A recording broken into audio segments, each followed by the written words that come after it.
Hi everyone, we hope you're doing well. We're hanging in there though honestly, we haven't been getting much sleep lately. Today, we want to answer a question we get a lot: how do we publish our audiobooks? First, we post most audiobooks on Patreon as paid content. They stay paid for a few months. After that, they become free to listen to on Patreon forever. A few weeks later, we post them on other places like YouTube, Facebook, and Twitter, X. Lately, things have been a bit slow in terms of new members. So we'd love your help. Please share our site with your friends or in places like Facebook groups, Twitter, X, Discord, Reddit, or novel forums. Even one share can really help us grow. Thanks so much for your support, which had been fixed on Ryota, stopped spinning for a moment, almost as if time itself had paused to mourn the loss. Then, slowly, they began to spin again, but this time, in the opposite direction. The motion gained speed, and the three Tomoe within his Sharingan started to morph. The once familiar pattern shifted, the Tomoe merging and twisting into something entirely new. Within seconds, a menacing new shape emerged. His Mangekyo Sharingan had awakened, and it bore a unique, haunting design. 5 curved, flame-like blades spiraled outward from the central red pupil, each sharp and perfectly spaced, giving it an almost hypnotic yet terrifying aura. The deep crimson hue of the Sharingan seemed to burn brighter, highlighting the black spiraling pattern that exuded overwhelming power and despair. His body trembled as a storm of emotion surged within him. The chakra inside him began to flow rapidly throughout his body, his once bright chakra now turning a little dark, and with each flow it was increasing in amount almost impossible normally. His physique, which was a notch better than other Uchiha, was getting used to the power-up from the Mangekyo Sharingan like never before. In a few seconds, his eyes, which had been wide open seeing his friend, turned from 3 Tomoe Sharingan to Mangekyo Sharingan. His chakra, which was already among the rank of Lokage level ninja, effectively doubled in size, though he didn't pay any attention to that, because inside him anger and sorrow were fighting to take hold of him, each winning and losing at the same time. Sadly, even though he didn't pay attention to his changes, 2 ninja did. What was that? Arata asked. Must be his friend. Look like our work is not over yet. Well, it is fine anyway, let's quickly finish him before going back, we only have 10 more minutes. Fumio said, now already over about the fact that he had to kill someone with the same age as his son.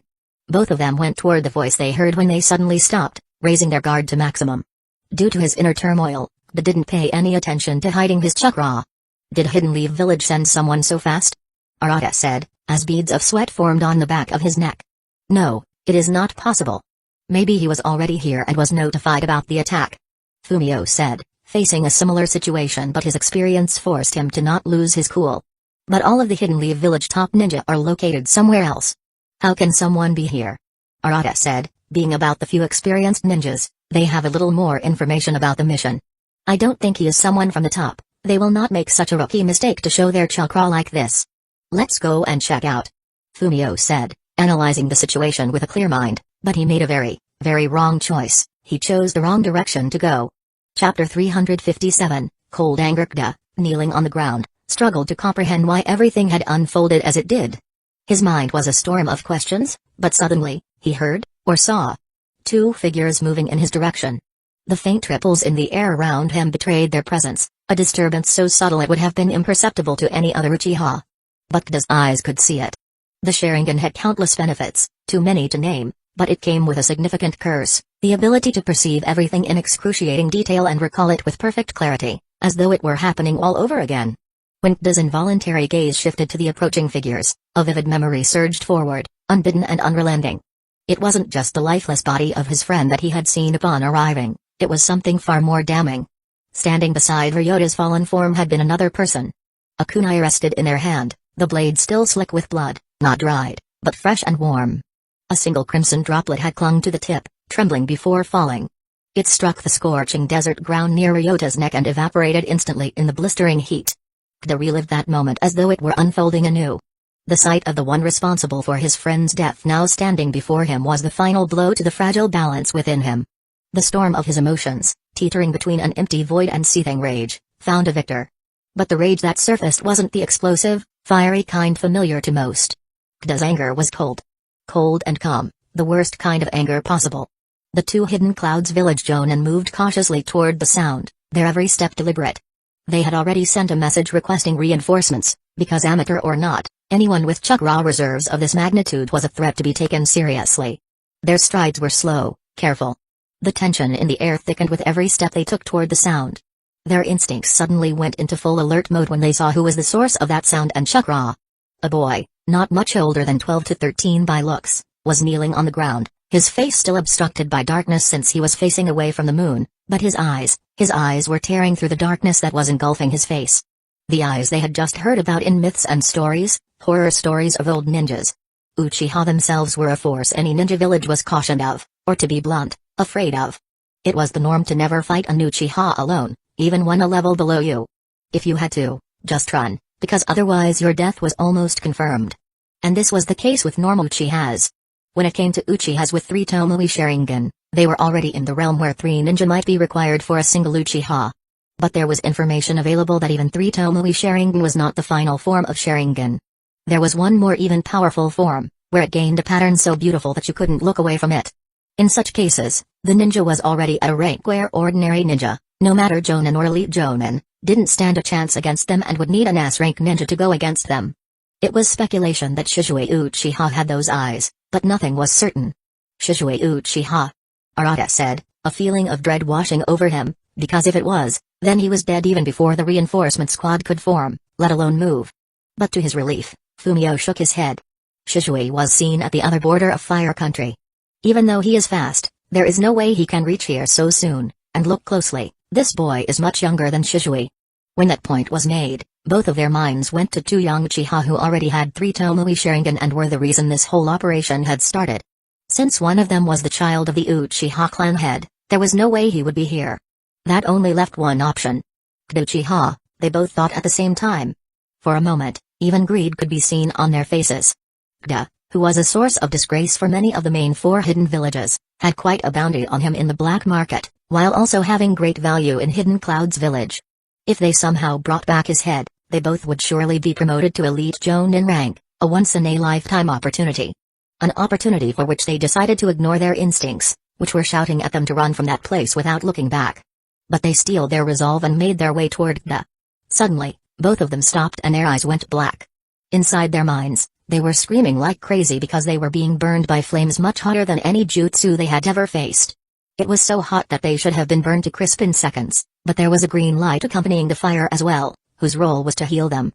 For them, a cycle of burning and healing started inside their minds, as the sound of slow footsteps on the sand echoed in the desert. Gda, who had now regained his clarity, looked toward the 2 enemy Jonin coming toward him. He could clearly see their fear, their relief, and their greed in their eyes in a single minute, but for him, they didn't matter in the moment as much as his friend did. He just wanted them to suffer until he was done with his farewell to his friend. That's it, he just wanted them to suffer. As though his eyes had sensed his emotions and thoughts, they automatically moved and molded Gda's chakra. Since those 2 were looking toward Gda already, they suddenly fell under a Ganjutsu not even a tad bit weaker than any B-rank Ganjutsu, a Ganjutsu they didn't have any chance to break out of on their own. Gda just glanced at them after that, his thoughts back to clarity but still emotionless. Ignoring the 2 ninjas standing in front of him, he simply made his way toward his friend. I am sorry for not coming here on time, brother. And I am sorry for asking you to do something so unreasonable. Gda said, sitting next to Ryota, looking toward the sky. I know I couldn't change back time, so there is no way to bring you back, but I will do whatever I can to make sure your soul will not be troubled in the future. Your parents are now my parents, I will take care of them from now on. And trust me, not a single person involved in your death will ever find peace now. They will live their lives in constant dread from now on, lives which are on countdown now. Gda said, finally looking toward Ryota, gently caressing his face while closing his eyes. He then stored Ryota's body in a seal, after which he moved toward Kiba. You were brave and loyal till the end too, Kiba, just like the good boy you were. I hope you 2 reunite in the Pure Lands. Gda said, gently caressing Kiba's head as well while closing his eyes. He then stored his body as well. After being done with the most important task at hand, he looked toward the 2 who were responsible for his friend's death. He once again simply made his way toward them. When he was in front of them, a shadow clone appeared next to him, which without wasting a second transformed into a jagged blade. Gda took it in his hand, looking toward the limbs of the 2 ninja in front of him. In one strike, 4 palms fell to the ground, cut clean from the wrists holding them before, and before they could come out of the Ganjutsu they were in, another strike passed and their ankles were cleanly cut as well. Their cries, which were in their minds until now, were now roaming through the full desert, But the person in front of them was standing motionless, without a shred of emotion visible on his face. Chapter 358, Beatty once again simply made his way toward them. When he was in front of them, a shadow clone appeared next to him, which without wasting a second transformed into a jagged blade. It took in his hand, looking towards limbs of two ninja in front of him. In one strike 4 palm fell on the ground, cut clear from the wrist holding them before, and before they could have come out of the ganjutsu they were in, another strike passed and their ankles were cleanly cut as well. Their cries which were in their mind till now, was now roaming in full desert, but the person in front of them were standing motionless, without a shred of emotion visible on his face. The blade in his hand was now rotating enchantingly, looking so beautiful that a person wouldn't be able to help but take a second glance, but the only people present there were writhing on the ground because of the pain they were experiencing. So Hidden Clouds Village and Hidden Stones Village want to teach Hidden Leaf Village a lesson, huh? And you thought killing my friends would be the best way to do it? Da said, his blade moving seamlessly as one of the two screams sounding in the desert stopped. In the memories of the two, Da found out how Fumio was just following orders and how he tried to kill Ryota without pain and even ended his suffering. Da decided to repay the favor. Before dying, a voice rang in Fumio's mind, "Don't worry, I will not kill your child if I come across him. This is my repayment for your act of last mercy toward my brother." Even though it was diabolical, if Fumio had not killed Ryota for just a few more seconds, Da could have saved him, but Fumio didn't know that. For him, there were only two options. One was to see the boy die slowly and painfully, the other a painless death, and he chose the second one. Da understood that. Hearing that last sentence, Fumio released a sigh of relief, his thoughts transforming from "my village is going to face a monster" to "at least my son will survive," as at the end of the day, the loyalty for the village is always, almost always, less than the love for family. So in his last moment, Fumio was not in desperation anymore. A fraction of seconds peace returned to his face in the midst of pain he was experiencing from the burns and cuts on his hands and legs, before his head was cleanly sliced off from his shoulders. With the last person still screaming because of the pain, Da left him like that as he sat on the ground, his eyes focused ahead. "What do you mean there is a signal for reinforcement? We have already spent 20 minutes, we only have 10 more minutes remaining, and from the report, they went against some Chunins, right? Why the hell would a team of 5 special Jonin and 2 Chunin need reinforcement for 3 Chunin?" One of the Jonin responsible for leading the mission shouted in front, his tone laced with anger. This was an important mission for him, and he had already lost a special Jonin because of some shadow clone. If that wasn't enough, some of the ninja who should be here by now after eliminating some Chunins were requesting reinforcement. "What happened? Kitsuchi-sama, why are you here?" the Jonin asked, though his words and tone didn't match as his tone wasn't carrying the same amount of respect. Kitsuchi, even though he was an elite Jonin level ninja, didn't mind that. Expecting respect from a ninja of another village was not something someone as experienced as him was going to do. "Answer me about that." The Jonin told everything to Kitsuchi, because respect or not, Kitsuchi was still the commander of their army for this mission. Not following the leader's orders in such cases was enough reason for his death. "Something is not right," Kitsuchi said. "Should we go and check it out?" Deodare's expectant voice came from behind. "No, one of the legendary Sannin, Jiraiya himself, is coming toward us. If we make a move now, there is a very high chance he will be able to identify us. If he makes us his target, it will be us who will be facing losses here rather than Hidden Leaf Village. So no, we are going to retreat now," Kitsuchi said, as the Jonin finally saw that not only Kitsuchi but all 4 top fighting forces of the army were here. Yarui and C nodded their heads at Kitsuchi's orders, while Deodara just huffed. "Why the hell did you even bring me here? A chance to grow my art wasted," Deodara said as he went back. Kitsuchi could only shake his head at the youngster's antics. He turned to the Jonin. "Send a team of 2 Jonin, 3 special Jonin, and 5 Chunin for the reinforcement. One of them should be a censor. Ask them to remain vigilant at all times, and if they find something they have no confidence in handling in a minute or 2, they have to retreat. We will leave in 7 minutes." "Yes, sir," the Jonin said and created a team. The team ran at full speed toward the direction the reinforcement request had arrived. Their sensor had been constantly monitoring the surroundings for any ambushes, but before he could be of any use to the team, the location of the ninja who had asked for reinforcement became clear to the whole team in the form of screams filled with pain, a lot of it. "What was that?" "It's Fumio-sensei's voice. He was my sensei. Let's hurry, whoever is behind this is not far away," one of the Hidden Clouds Village Chunin said. "No, wait for him to check the surroundings first," the Jonin leader said, pointing toward the sensor. The sensor ninja nodded his head and increased his chakra field in that direction. but he was still not able to sense the location. The next kilometer is safe, but they are present out of my range. We have to move forward for me to get any clear readings. The sensor ninja replied. Let's move, keep your chakra, the Jonin leader was saying when suddenly one of the two screams sounding in the desert went silent. Fumio-sensei. The Chunin said, his voice filled with pain and accusation. Keep your emotions in check, otherwise you'll lose your life before you know it.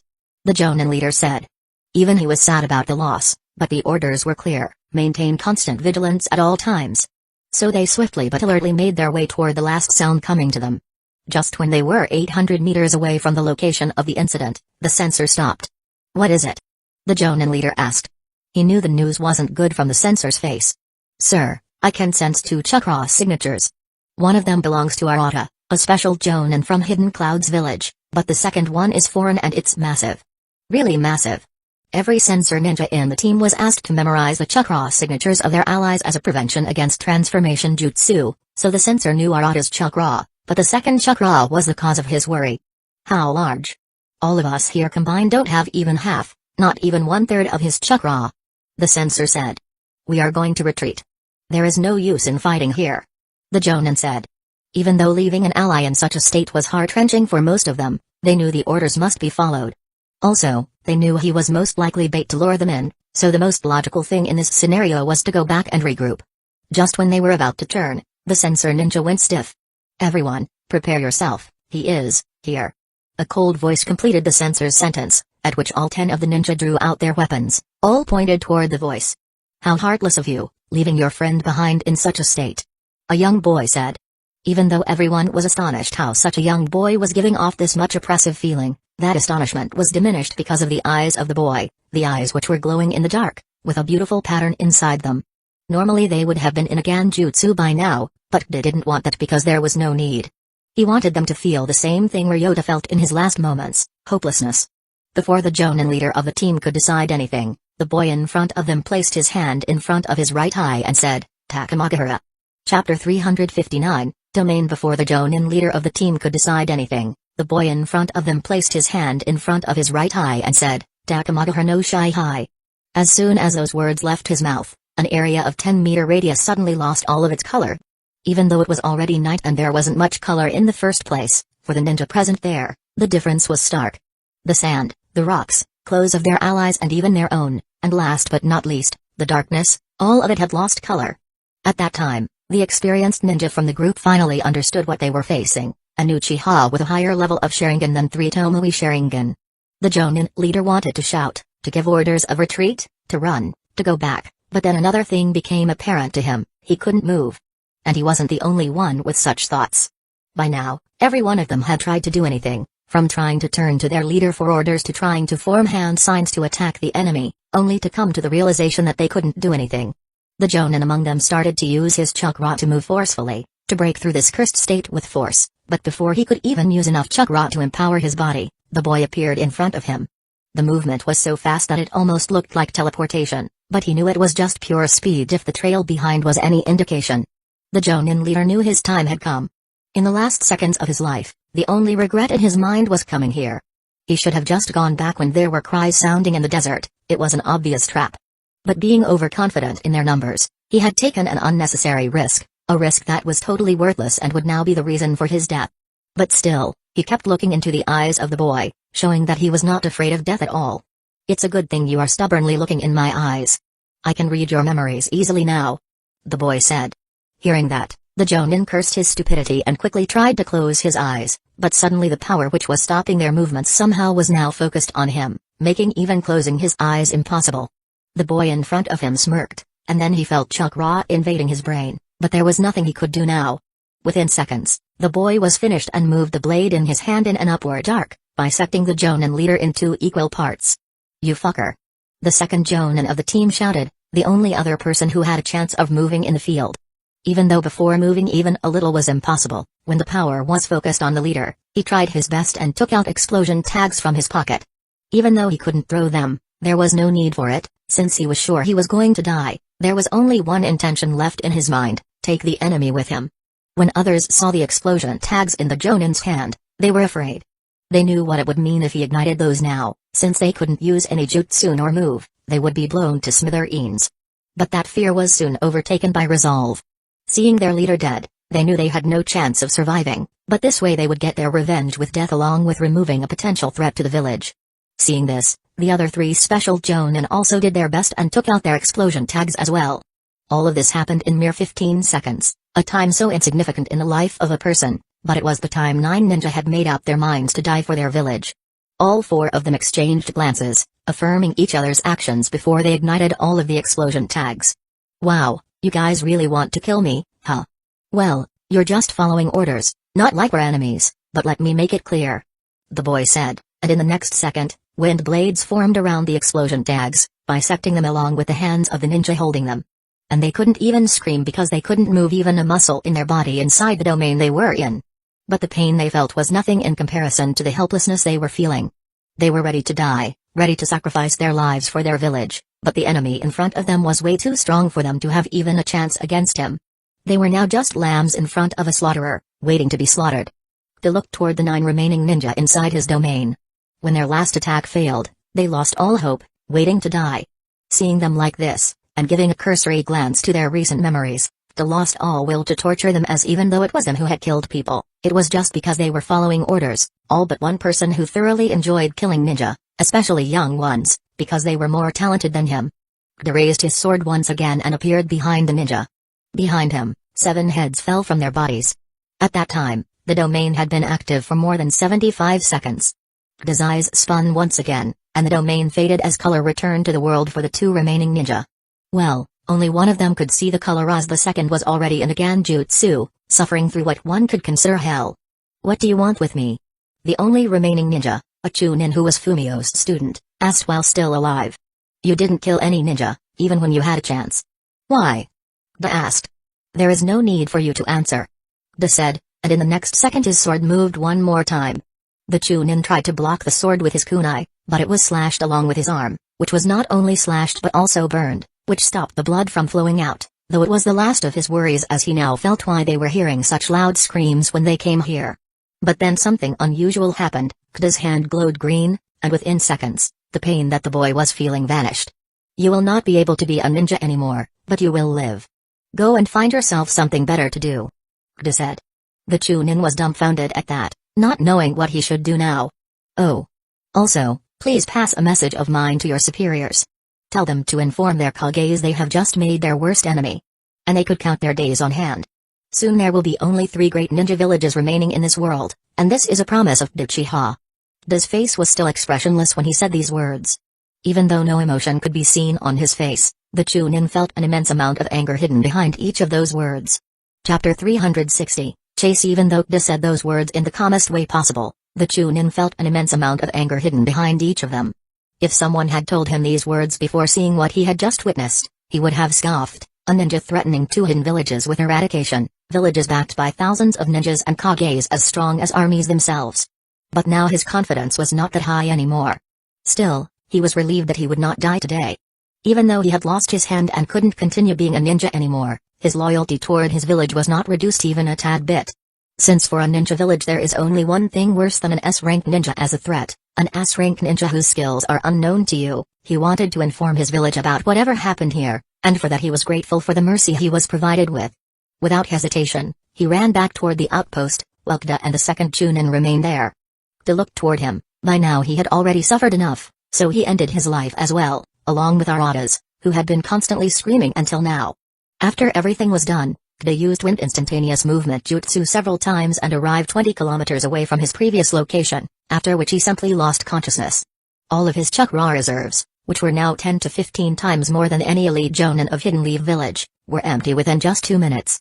This was also one of the reasons Kda had not gone to the outpost directly and had waited here. In his current condition, it was impossible for him to handle the army of Hidden Clouds Village and Hidden Stones Village combined alone. He was angry, very angry, but that anger was not volatile, the kind that burns intensely for a moment only to dissipate soon. No, Kda's anger was calm and collected. From the memories he had read, he knew that the enemy was low on time as well, so he went all out in dealing as much damage as he could while using the chance that they would not risk finding him. Though when he learned that Deodara was also on that team, he decided to take extra measures and retreat to a safe distance. Though chances were low, they weren't zero that Deidara would abandon all logic for some twisted form of art. Kitsuchi was giving various orders to the army in front of him. Out of 115, 97 ninjas were present there, all of them ready to retreat and just waiting for the remaining ninjas to return. The mission was a big success according to them. Only 2 Jonin were able to escape, and that too after being injured. The rest of Hidden Leaf Village's forces, around 38 ninjas, were completely annihilated by the army. The outpost was also crushed. Aside from the loss of life, it was also a huge economic blow, as a single outpost's construction needed tens of millions of ryo. There was no doubt in his mind that everyone among the higher-ups would be satisfied with the result.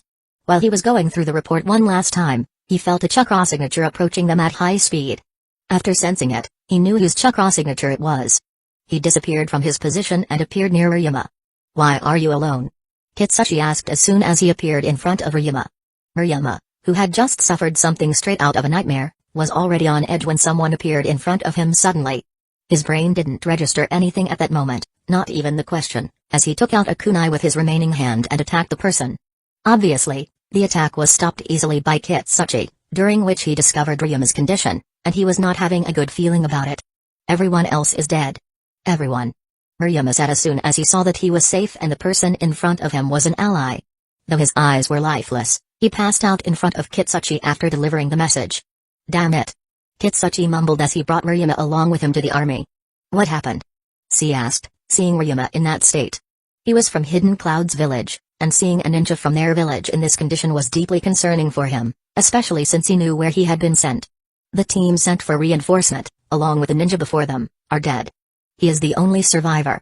"I don't know the full story, but we can't take any more losses," Kitsuchi said. "I was saying from the start that we should go and find out what the whole situation was about," Deidara said. "A force which was able to do this to a team of 10 ninja in such little time, we couldn't have handled that in time either. It's a good thing that we didn't send any one of us, but now is not the time for discussing these things. Hidden Leaf Village has already sent reinforcements. We have to retreat now, otherwise our losses may increase further," Kitsuchi said. Even though C and Darui were not happy about the decision because it was Hidden Cloud's village who had lost 2 Jonin and many special Jonin, they couldn't do anything about it. What Kitsuchi said was true as well. If Hidden Leaf Village sent reinforcements on time along with any one of their S ranks, they would suffer many losses far surpassing the current ones. With heavy hearts, they decided to follow Kitsuchi's plan and retreat for now. The outpost at which De was posted was busy with work. Many ninja were moving here and there, scouting their surroundings. Their leader, Tomohiro Saratobi, was giving orders non-stop, analyzing the reports and waiting for Hidden Leaf Village to send a reply about whether he should increase the security of the area or send reinforcements for the outpost that was attacked. Suddenly, 4 ninja appeared at the outpost. 3 of the 4 fell to the ground from chakra exhaustion. The technique that Minato alone could use hundreds of times in a battlefield was used by those 3 ninja only 9 times, but they were already exhausted beyond measure. But they had completed their objective. "Jiraiya-sama, what are you doing here?" Tomohiro Saratobi, who was out on inspection, came near Jiraiya as soon as he appeared in the outpost. "I am here for Uchiha. He had been sent here recently as reinforcement around 4 days ago," Jiraiya said, not wasting any time. Hearing that, Tomohiro's face became a little awkward. "Just tell me all you know. I don't have time to waste." "Sir, Uchiha sent his shadow clones to the outpost 150 kilometers east of us, the one at the Hidden Sand Village border, just a few minutes before he came to my office saying that outpost was attacked and he was going to save his friend. I tried to stop him, but he didn't follow my order, and I couldn't send someone with him because he left too soon," Tomohiro said. Being the commander of the outpost, he knew who Hokuda was and was also a little afraid to put him under any risk, but there was nothing that could be done now. Sigh. "The worst has happened, huh?" Jiraiya mumbled to himself and then turned to Tomohiro. "Don't worry about that. Increase the security to the max, and make the number of ninja in each scout team at least 8. We are really under attack." After which he left in the direction Hokuda had gone, just 5 minutes after Hokuda had left for the outpost. Chapter 361, Hanbyami was running toward the direction Hokuda had come from. Even though all of her being wanted nothing more than to go and help Hokuda, she knew that she would not be able to do anything in her chakra-depleted state other than becoming a liability in the fight, so she did the most logical thing and ran away. While she was running in the direction of the next outpost, she suddenly became alert. Someone appeared very near to her, which should have been impossible to do so. Even though she was just a Chunin, in the department of sensing she was not even a tad bit weaker than any Jonin, and even though she was low on chakra, She had maintained her field. For someone to appear behind her even with all this, it was certain that person was not someone she could go against. "Don't worry, I am from Hidden Leaf Village," Jiraiya said, sensing Yami going tense and reaching for her kunai. "Jiraiya-sama?" Yami asked, turning slowly. "Yes, you are Kda's friend, right? Did you meet him?" he asked. "Yes, Jiraiya-sama. He went in that direction to save our friend Ryota, who stayed behind to stop the enemies and let me run away. Don't worry, and keep going. You will reach the sea outpost soon. Ask them to send you back to Hidden Leaf Village, tell them it is an order from me," Jiraiya said. "Sir, please save my friends," Yami said as tears continued to flow from her eyes. Jiraiya nodded and then left in the direction Yami had indicated. He went for just 10 minutes before a scene of carnage appeared in front of him. Bloody bits spread all around while bodies of lifeless ninja lay around. Jiraiya just gave it a glance before moving on, following the tracks he was sure belonged to a dog. When he reached the next location, he saw 2 lifeless bodies laying in front of him, their limbs and heads sliced away from their bodies, and expressions of pain still visible on their faces. Jiraiya stopped this time. Even though he was still not in sage mode, that didn't mean he was oblivious to the nature energy around him. From the training he had undergone for sage mode, he was one of the best sensors in the world, and due to that, he could easily sense the chakra in the surroundings. He was sure it belonged to Kda, but there was something different about it, like it had become a little dark. Not paying any more attention to that, he decided to find Kda first, only to come to the third location where 9 bodies were waiting for him. This time, Jiraiya was very much stunned. All 9 ninja were still standing, with their heads separated from their bodies and lying on the ground. Even Minato, the fastest ninja in the world, couldn't do something like this, and there was no doubt in Jiraiya's mind that it was Kda who did this. With Ryota's tracks stopping at a place with lots of blood around, it was not hard for him to guess his fate. And that meant Kda must have seen his friend's death or his dead body, and it was not unheard of for a Uchiha to evolve his Dujutsu in the face of huge emotional stimulus. Did he awaken Mengekyo Sharingan as well? Jiraiya thought, but he couldn't find Kda's traces after this fight. With time running low and having no other option, he made a series of hand signs and, "Poof, what's up, Jiraiya boy? Why did you summon me here?" "I was about to have dinner cooked by Ma, you know," Fukasaku asked, appearing on the desert ground all of a sudden. "We don't have time for this, Pa. This is an emergency, Kda is missing. Find him and bring him to Mount Mayabaku even if you have to use force. I will handle some other business in the meantime," Jiraiya said, pointing toward the dead bodies. Seeing the seriousness of the situation, Fukasaku just nodded and focused on Kda's chakra, and within a second, he found Kda's location. It has to be noted that in the Pain arc, Pain was among the strongest people in the world and was actively trying to hide his location with the help of Conan, another S-rank ninja. Still, Naruto was able to find his location in Sage mode.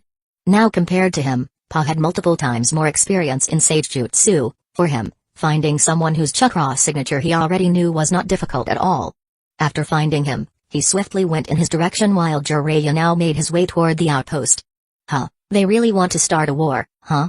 Jiraiya mused out loud because there was no one present there to listen to his rambling, almost no one. Jiraiya swiftly made hand signs and went inside the ground. Earth style, hiding like a moljutsu, and then came up with an unconscious Nara in his hand. Splash, where am I?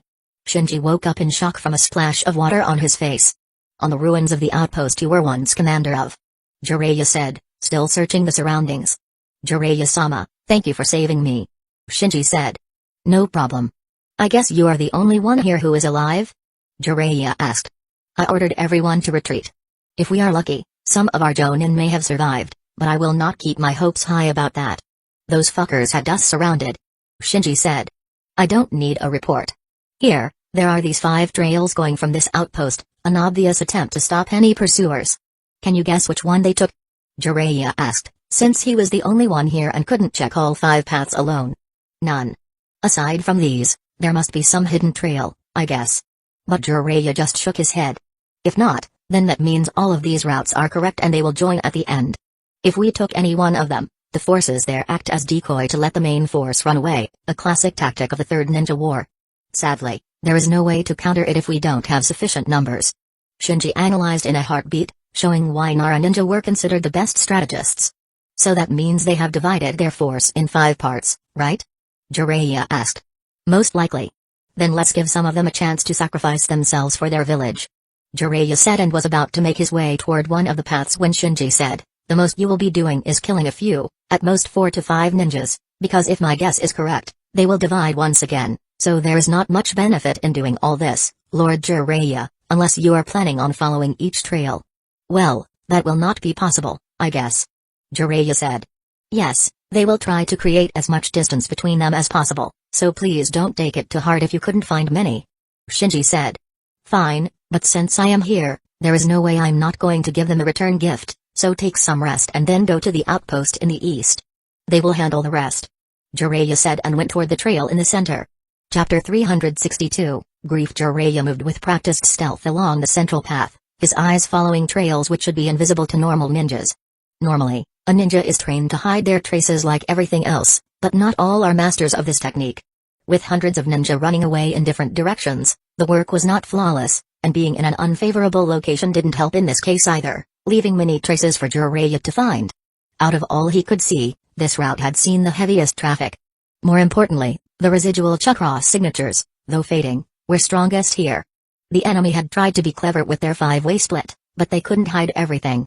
As he reached the first divergence point from his current path, Jiraiya paused, his fingers brushing against the sand.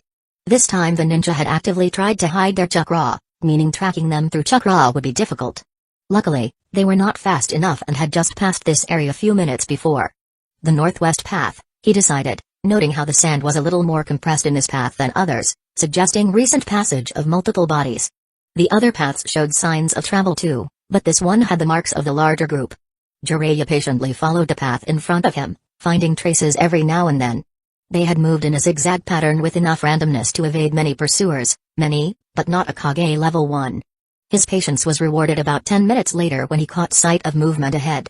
6 figures moved through the desert in tight formation, their chakra signatures matching those of the attackers.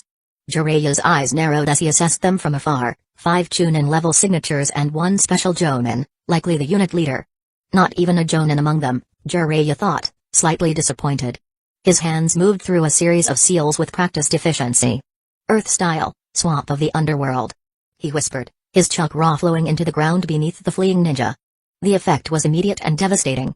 The already sandy and flaky desert floor beneath the enemy ninja suddenly transformed into a deep, chakra-infused swamp. Their momentum carried them straight into the trap before they could react. The Chunin, caught completely off guard, plunged into the deadly morass with barely a sound. The special Jonin showed why he held his rank, managing to leap upward at the last second, chakra flaring as he attempted to escape. But Jiraiya was already there, appearing behind him with the speed that had earned him his legendary status. Too slow. Jiraiya said quietly, striking a precise point on a man's neck. The special Jonin's eyes widened in surprise before rolling back as unconsciousness took him. Normally he would have committed suicide if he was given a chance and knowledge that he would be facing Jiraiya. It was better than getting captured and interrogated in Hidden Leaf Village, but Jiraiya didn't give him any chance to do that. He caught his limp form before it could fall into the swamp below, from which many earth spears were now coming out, piercing the bodies of Chunin in it. Working quickly, Jiraiya bound the unconscious ninja with specialized seals, chakra-suppressing and paralysis-inducing markings that would prevent any attempt at escape or suicide. He hoisted the prisoner over his shoulder and surveyed the area, considering his options. The remaining trails would lead to more scattered groups, but the time investment wouldn't be worth the potential results. 2 or 3 more kills aren't worth the delay, he decided. Even though Jiraiya said that, he still made sure to look around the place to ensure they were not heading toward any other outpost. After confirming that they were really running away and eliminating one more team, he decided to return. By now both Yami and Shinji had reached Tomohiro's outpost and were getting treated. Well, both of them were mostly fine, just too exhausted. While they were resting, Jiraiya reached the outpost. Jiraiya-sama, did you find Da and Ryota? Where are they? Yami, who was moving here and there waiting for Jiraiya to return or even get news about her friends, erupted with questions as soon as she saw Jiraiya coming to the outpost. Da is safe. He is resting somewhere, and I will bring him to your house later. As for Ryota, I am sorry. I didn't find him, but I will not increase your hope. With the amount of blood I have seen at his last position, he is most likely dead. Jiraiya replied. Yami felt her world crashing down. The only friend she was able to make other than Da had died protecting her, and what did she do? She ran away. No matter how logical that decision was, it didn't make the feeling of dread and pain inside her heart any less. Jiraiya gave her some time to come to terms with the situation before they started their journey back to Hidden Leaf Village. With the help of a carriage and 3 Jonin capable of teleporting them, they were able to reach Hidden Leaf Village in an hour. It was still late night time, but the higher-ups of Hidden Leaf Village were wide awake waiting for any further news. Shinji's face bore the grim expression of a commander who had lost men under his command, while Yami's eyes remained red-rimmed from crying, though she now maintained her composure with admirable strength. They proceeded directly to the Hokage's office, where Jiraiya handed over his unconscious prisoner to the Anbu guards. His report was brief but comprehensive: the attack, the casualties, the enemy's retreat tactics, and his pursuit. "This is all I know about the attack. For now, I need to go somewhere," he said finally, his hands already forming the signs for the reverse summoning jutsu. "Where are you going?" Hiruzen asked. "There are matters at Mount Myabaku that require my attention." With a puff of smoke, he vanished, leaving Yami and Shinji to provide their detailed reports to Hiruzen. The debriefing seemed to last forever to Yami. Each word felt like it was being pulled from her throat, each detail of the attack and their escape another reminder of what she had lost. Hiruzen listened with his characteristic patience, his pipe remaining unlit out of respect for the gravity of the situation. By the time they were dismissed, the moon was still high in the night sky. Yami's feet felt leaden as she made her way through the empty streets toward the Uchiha compound. The normally bustling village was quiet at this hour, leaving her alone with her thoughts that inevitably turned to Ryota's final moments. When she reached her home's door, her hand trembled as she knocked. The sound seemed too loud in the night's silence. He, who was sleeping, was first to wake up from the sound. She came out to check who was at this hour. She opened the door only to find Yami standing in front of her. One look at Yami's face had her fully alert, maternal concern flooding her features. "Yami? What's wrong?" What happened? The question broke something in Yami. She collapsed forward into his arms, her carefully maintained composure shattering completely. Sobs racked her body as she clung to the woman who had become like a mother to her. He held her tightly, guiding her inside and closing the door behind them. They ended up sitting on the floor, he stroking Yami's hair as the young Kunoichi's tears soaked her nightgown. She didn't push for answers, didn't try to stem the flow of grief. She simply held on, providing the anchor Yami so desperately needed. "Ryota." Yami finally managed to choke out between sobs. "He's gone. He stayed behind so I could escape. He fought them alone, and now he's..." Her voice cracked, fresh tears flowing. Even though he didn't know what had happened and why her daughter was in this state, from the tad bit Yami was saying while crying, she could guess that she had lost her friend. He pulled her closer, her own eyes filling with tears. She had watched these children's friendship with her own eyes. She remembered Ryota's boisterous laugh, his loyal nature, the way he had always been with Kda and Yami, and even the respectful tone he used to change whenever he saw her. Now he was gone. "Let it out," she whispered, rocking Yami gently. "Just let it all out, sweetheart. I'm here." Through the window, moonlight cast long shadows across the floor as Yami's grief echoed through the quiet house. Her sobs gradually softened to hiccups, then to quiet tears, but he never loosened her embrace. Chapter 363, Awakening of Power. When Jiraiya materialized on Mount Myabaku, the familiar scent of moss and ancient stone filled his nostrils. The mountain was shrouded in its perpetual mist. Fukasaku was waiting for him, the elderly toad's expression more serious than usual. "Jiraiya boy, what took you so long?" "I have been waiting for you for so long. Hidden Leaf Village was attacked, Fukasaku-san. I had to handle some stuff before I could come here," Jiraiya explained. "Fine, but your student is not in good shape as well." "What's wrong with Da?" Jiraiya asked, immediately noting the concern in his master's voice. They walked along the stone path, passing by the massive statues of legendary toads. "The boy is evolving," Fukasaku said carefully, choosing his words. "When I brought him here, his chakra was already in chaos. The awakening of the Mangekyo Sharingan triggered something different. Normally when a Sharingan evolves, it has some effect on the chakra. Now that the evolution is so drastic, it has a very big effect on his body. A normal Uchiha body is not much responsive and will do bare minimum to adjust to the changes, but his is doing its best to mold itself according to the new power it was getting." Jiraiya's steps faltered. "Mangekyo? So he did awaken it after witnessing his friend's death?" "Yes, but that's not the concerning part." Fukasaku stopped at a junction in the path, turning to face his student. "His chakra reserves, which were already remarkable, have tripled since his arrival. And they're still growing. And his body is trying to mold itself for that change," Jiraiya said. "It should be impossible." Fukasaku agreed. "But it's happening." His body was struggling to contain this explosive growth. Under normal circumstances, his chakra network would have been torn apart, his body too underdeveloped to handle such power. They resumed walking, heading toward a structure carved into the living rock of the mountain. Since you had asked me to take care of the body, I did some things from my side to make sure that body will not become crippled for his life. Fukasaku continued. Thank you, Fukasaku-san, but what did you do? Jiraiya asked. We've been using carefully controlled amounts of natural energy to help his body adapt to these changes. Senjutsu chakra. Jiraiya's eyes widened. That's incredibly risky. The slightest imbalance could turn him to stone. For you, yes, but for us not that difficult. Are you forgetting that it is me and Ma who provide you with Senjutsu chakra when you fight? Why do you think it will be difficult for us to do so for a body who is not moving that much? Fukasaku asked. You got a point there. Jiraiya said with an awkward laugh. While discussing, they reached a massive wooden door, ancient seals carved into its surface. See for yourself. The door opened to reveal a chamber bathed in soft green light. At its center stood a crystalline tank filled with translucent liquid that seemed to pulse with its own inner light. Suspended within was Kda, his body floating peacefully in the strange substance. 3 elderly toads sat cross-legged around the tank, their webbed hands pressed against its surface as they channeled chakra into the liquid.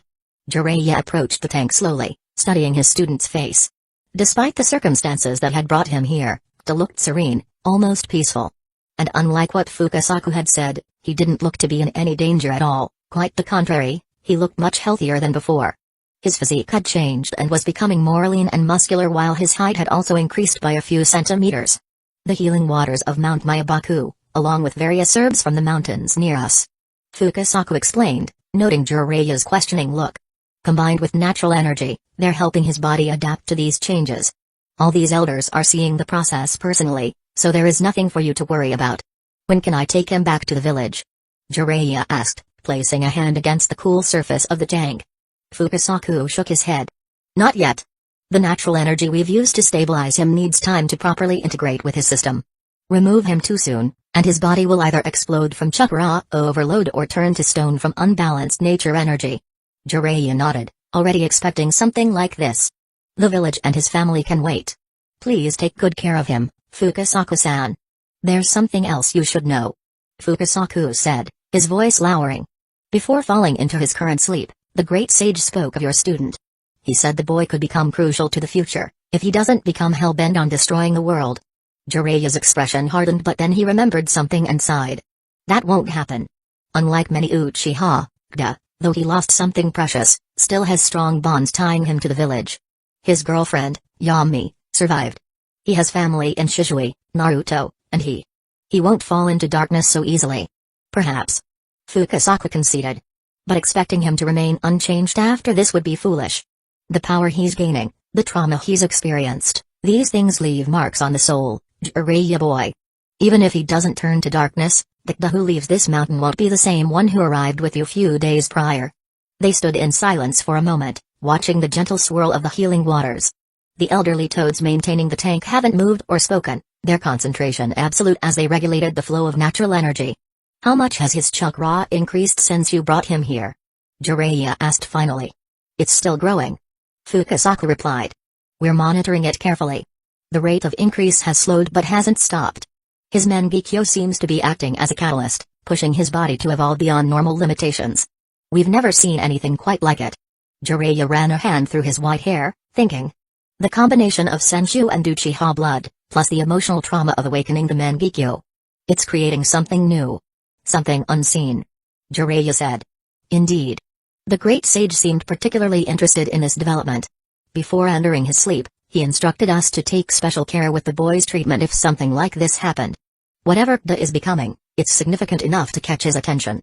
Fukasaku said. Even though he didn't know what the combination of these two bloodlines meant, it was different for the great sage who had seen what a Notsutsuki is. The toad sage had witnessed that power himself, the power of gods themselves, and what Kda is, an inferior version of the said person. But both Jiraiya and Fukasaku didn't know about this, and for them, whatever was happening to Kda was unknown. After some more time, keep him safe. Jiraiya said finally. I need to return to Hidden Leaf Village and manage the fallout from this attack. But send word immediately if anything changes. Fukasaku nodded. Of course. And Jiraiya boy. He called as his former student turned to leave. Remember what I said. When he wakes, he'll need guidance more than ever. Power like this. It changes people, whether they want it to or not. I know. Jiraiya replied softly. But I have faith in him. His heart is strong, and his bonds are stronger. He won't walk the path of hatred that so many others have chosen. As Jiraiya prepared to return to Hidden Leaf Village, he cast one last look at his student floating in the healing waters. The boy's face remained peaceful, giving no hint of the tremendous changes occurring within him. Whatever it became when he finally awakened, Jiraiya silently vowed to be there to guide him, away from the darkness that had claimed so many powerful shinobi before him, and toward a future worthy of the sacrifices that had brought him to this point. Chapter 364, Nothing else could be done. What do you mean we shouldn't do anything? They literally blew up our outpost, killed 36 of our ninja, and you're saying that we shouldn't do anything? And do what, hide like cowards? One of the clan heads of a minor clan of Hidden Leaf Village, who had lost his brightest ninja in the outpost, shouted loudly. He is not saying we're not going to retaliate. It's just that we're not strong enough to go to war against two major villages at the same time. If we did so, regardless, the loss will be so high that all our progress from the last few years will go down the drain, and we will be nothing but sitting ducks for the next attack. Shikaku said. But if we don't do anything, it will make us appear weak. They may try something like this once again. Fugaku said. Yes, and that's why we are having this meeting. Recently, both Hidden Stones Village and Hidden Clouds Village had released a new list of rogue ninja. Even though they're saying that they had done it before the attack, it clearly contains 80% of ninja who either died or were captured in this attack. They're saying that they did it because these ninja went rogue and wanted to harm the village one last time by destroying the trust between villages or hopefully starting a war. Hidden Clouds Village said it will make a division to hunt down those ninja themselves. Shikaku said. They're not even trying to come up with excuses. Are they really underestimating us this much? Hamura said. They're counting on the fact that we will not start a war anyway, which we really can't, and this is also their way of telling us to stay in our place. The stunt of the Chunin exam really had affected many. Shikaku said. So are we really going to pretend like nothing happened for the time being? Koharu was the one to ask this time. Yes, but don't we also have some wannabe rogue ninja? What can we do if they try something similar to the outpost of Hidden Clouds Village or Hidden Stones Village? Hiruzen said. But, Hayashi was about to say when Shikaku interrupted him with the same smile as Hiruzen. No, Hayashi-san, they will not be able to start the war either. Even though Hidden Leaf Village will not be able to get an overwhelming victory if the war started, we would still win, and they know that too. There is no way they will start the war at any cost either. Shikaku said, and his guess was so true that even when Hiruzen died, the other villages still didn't attack Hidden Leaf Village, let alone now. So we're going to destroy 2 outposts and then they will retaliate by destroying 4 of ours. This will lead to war either today or tomorrow. Why go through this big process? Inoichi asked. I don't think so. They will know about this as well, and also that we will try something similar in retaliation, so they have increased the security of each of their outposts. But if we destroy an outpost in such conditions, it will show them Hidden Leaf Village really has become strong enough to keep hiding in a shell. Shikaku said.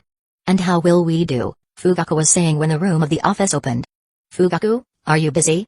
Jiraiya asked as he entered the room. The entire room became awkward, with the most uncomfortable being the Anbu ninja who failed to stop Jiraiya outside. Yes, Jiraiya, he is in the meeting regarding the attack which you should be attending as well. Hiruzen said with annoyance at his student's actions. No need, sensei. I am sure you and Shikaku-san will be kind enough to tell us about the summary after the meeting ends. For now, I have something I want to ask Fugaku about, something very important. Can I take him with me for a second? Jiraiya asked, with his usual joyful tone. No, whatever it is could wait for the meeting to end. Hiruzen said, with a frown on his forehead. Trust me, sensei, it couldn't. It will just take 2 minutes at max. Jiraiya said, now a little more serious. Come back in 2 minutes. You both are going to join the meeting after that. Hiruzen said. Of course, sensei. Jiraiya said and left with Fugaku while Hiruzen and Shikaku exchanged glances. This had to be really important for Jiraiya to agree to attend a meeting, but keeping that point aside, Shikaku took command of the meeting once again. What is it, Jiraiya-sama? Fugaku asked when they were in an office allocated to Jiraiya. Though he never used it, it was still a place where only the 2 of them were, and no third person could hear anything discussed in the room, thanks to Fuinjutsu. I know what I am going to ask is a little very personal, but it is something important. Jiraiya said, now completely serious, his usual joyful tone gone. Please go ahead. Uchiha, my student and your clan member, has awakened Mangekyo Sharingan as well. Fugaku's eyes went wide at this. Until now, he didn't know anything about this whole situation regarding Kda at all, but being a clan head, he calmed himself down in a moment and asked the first question which came to his mind. When and where? It was a very important part since he himself knew the conditions such scenarios are possible. During the attack, from what I know, Jiraiya told Fugaku everything he knew about the incident and how Kaido's friend must have died in front of him to awaken the Mangekyo. That is the most likely scenario, but I don't get why you wanted to tell me all this so suddenly and not wait for the meeting to end? Fugaku asked. Fugaku, is it normal for Uchiha to get a chakra increase after they get Mangekyo Sharingan? Jiraiya asked. Fugaku sighed, now understanding what Jiraiya meant by personal question, but it's not like he was sharing some weakness. Please keep it between us, but yes, it is normal. Our body adapts to the evolution of Sharingan, and the most visible one is from Mangekyo. Our chakra almost gets doubled due to that. Fugaku said, understanding what Jiraiya wanted to ask. Sigh, and what if it increases 3 times and keeps on increasing further? Jiraiya asked. Is it happening to Kaido? Fugaku asked, getting a nod from Jiraiya. Normally it would have been good news, but he knew how big Kaido's chakra reserves were, and 3 times that amount is not something that could be taken lightly. It was like filling a balloon which has a capacity of 10 liters of water being filled by 30 liters. Normally the amount increases from 10 to 20, and that in itself would put significant strain on the chakra network, let alone 30 and still increasing. Where is he? Fugaku asked. He is being treated by someone I know. Don't worry, he is out of danger now. I just wanted to know if Uchiha had any special method to counter what was happening to him, but from your expression, I can say that you are listening about something like this for the first time as well? Jiraiya asked. Yes, and sadly we don't have anything special other than some herbs to ease the pain and strain, but they wouldn't help if the strain is so high. If whatever you or whoever you know is doing is keeping him stable, then please carry on with that. Otherwise, there is a high chance his chakra pathway will get damaged. Fugaku said. Fine, now let's go back, otherwise, my sensei will get really mad at us. Jiraiya said. Now that he had confirmed that Kaido was already getting the best treatment he could, and there was nothing more the Uchiha clan could do, he decided to leave Kaido to Mount Myabaku for now. Chapter 365, Youth. So it is final, we are not going to pursue this any longer. The family of any ninja who gave their life for the village during this attack will be properly compensated. The details will be finalized later. As for our retaliation, we will start that project in 1 month. And complete it in this 1 month as well. Hiruzen completed Shikaku's report and looked toward everyone present in the room. After 1 hour of continuous meeting, they had reached this conclusion. His eyes scanned the room for any dissatisfaction, pausing at his student who was sleeping with his eyes open, a technique he himself had taught him. Sighing in his heart, he continued. The meeting is completed. You may leave, and I don't think I have to mention that everything we discussed here is confidential. Hiruzen said. Everyone nodded, bowed to Hiruzen one last time before they left for their destination. Not you, Jiraiya, I have something I want to discuss with you. Hiruzen said, stopping Jiraiya who was trying to sneak out with the crowd. After everyone left, Hiruzen activated the seal of the room once again. When are you going to start? Hiruzen asked, seeing his student just sit back after that order. Saikide knew, had an assumption about the attack because the Toad Sage had given him a warning about something. I didn't know what at that time since he didn't tell me full details. So when they were sent to different outposts, Kaido kept sending shadow clones to keep a close eye on his family and friends, to be sure they were safe. Due to that, he knew about the attack as soon as it happened, went to protect them, but the distance of 150 plus kilometers couldn't be crossed fast enough to save everyone. He was late and his friend died, and from what I can guess, not much before he reached there. The pain must have been too much. Jiraiya said. Hiruzen and Shikaku's expressions were grim now, understanding what was happening and having an idea of what was about to happen. As you guys have guessed, he awakened Mangekyo Sharingan, killed 11 to 12 ninjas, but for some reason let one run away. Now he is unconscious as he is a special case. His body is not behaving like a normal Chiha's would, and is at risk of being broken. Permanent damage for life will be the best option, and death being the worst, if Fukasaku-san hadn't helped him in time. Now he is on Mount Myabaku getting treatment. I wanted to confirm that the Uchiha didn't have something better for this scenario. Wait a minute, why did he let one of them go? Shikaku asked, now deep in thought about the whole thing as everything was much more complicated. How sure are you that person was left by Kaido and didn't actually come after to check the team before him? By the dead bodies still on ground, 100%. Jiraiya said. Sigh. Youth. Hiruzen sighed. Even though Shikaku was really intelligent, Hiruzen had decades of experience on his shoulders, it was not hard for him to figure out what had happened. Surely not. Shikaku said with a face like it was the most absurd thing he would ever hear. Yeah, it was mostly out of anger. He must have left him to deliver his threat to the main culprit behind his friend's death. Hiruzen said. But that would leak info about his power. Since he had just awakened it, it could have been a trump card we could use anytime. Shikaku said. Yes, but in times of anger, it is difficult to make the right decision, especially for someone so young. But that is not important right now, all this is just speculation. For now, let's wait for Kida to recover so that we will know the complete truth. Hiruzen said and then looked toward Jiraiya. How long will he stay at Mount Mayabaku? I don't know. It could be few days, weeks, or maybe even months. All I know is that he will stay there till he is perfectly fine. Jiraiya said, at which Hiruzen and Shikaku nodded their heads. Next morning, Jiraiya also told Kida's family about his condition, about how he is in a difficult situation and is getting treated somewhere safe. He will come back when he is fine. Hidden Clouds Village. Many elders and clan heads were sitting in the meeting hall of Hidden Clouds Village. There were two pieces of news in front of them. One was very good, which should have brought joy to their faces. Their attack was successful.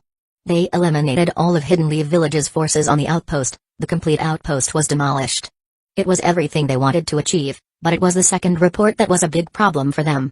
We lost 2 Jonin, 4 special Jonin, and 3 Chunin, while Hidden Stones Village lost 5 special Jonin and 4 Chunin, all to nothing because of one person. C said, explaining the scenario. I can understand this, accidents happen. Even though we had some loss, Hidden Leaf Village had much worse, so those are not the worst factors. The worst thing is the second part of the report. C, are you really sure that Chunin is not under any Ganjutsu?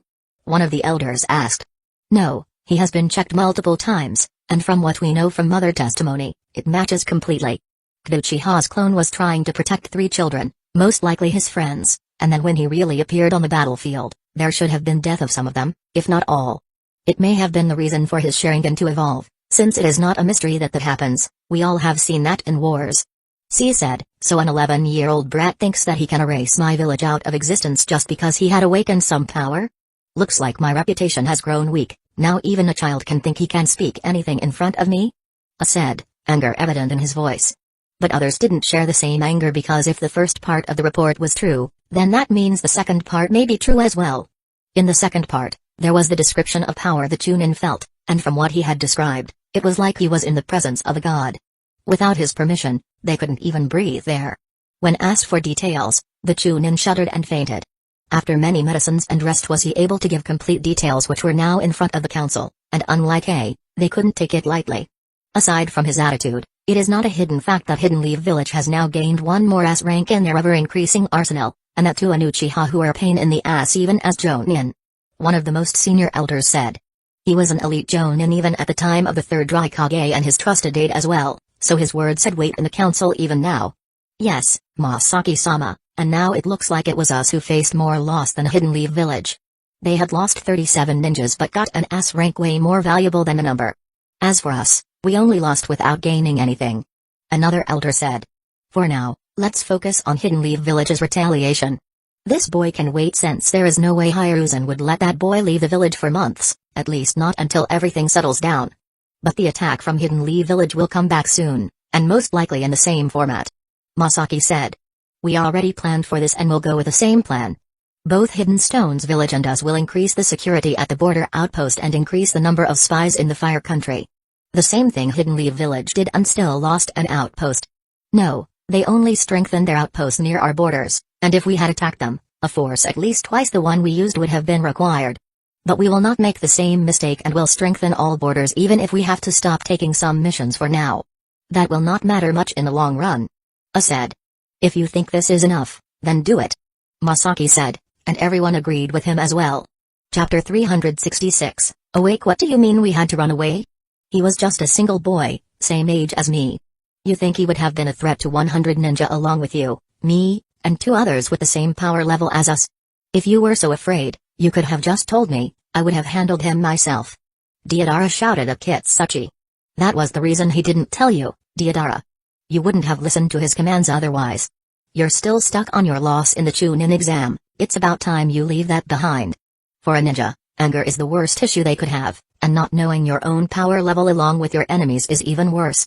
Onoki said, coming from behind. So you want to say he is more powerful than me? Deidara asked. Yes, and I'm not saying, I'm telling you. Onoki said, like it was not an assumption but a fact.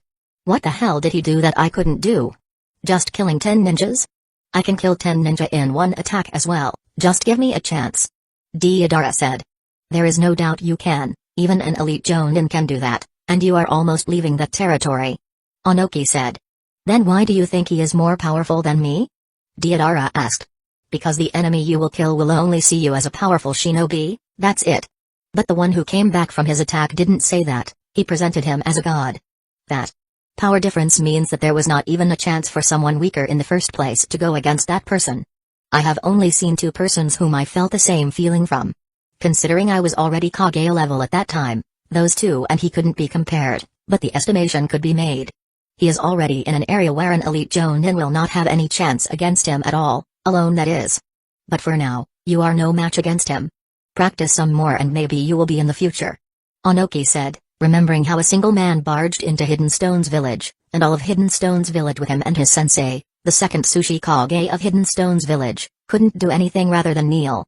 If that monster was not stopped by another monster of the same level, then the whole ninja world would have been under Hidden Leaf Village for who knows how long. TCH. Without any reply, Deidara left the room. He is still young. Once he matures, he will understand how the world works. Onoki said. Sir, what should we do now? Are we going to keep increasing the security of the border like planned earlier? Kitsuchi was not part of the meeting that took place some time before, but he was important enough to know what was the decision of the higher-ups of Hidden Stone's village. Yes. As there is nothing else we can do.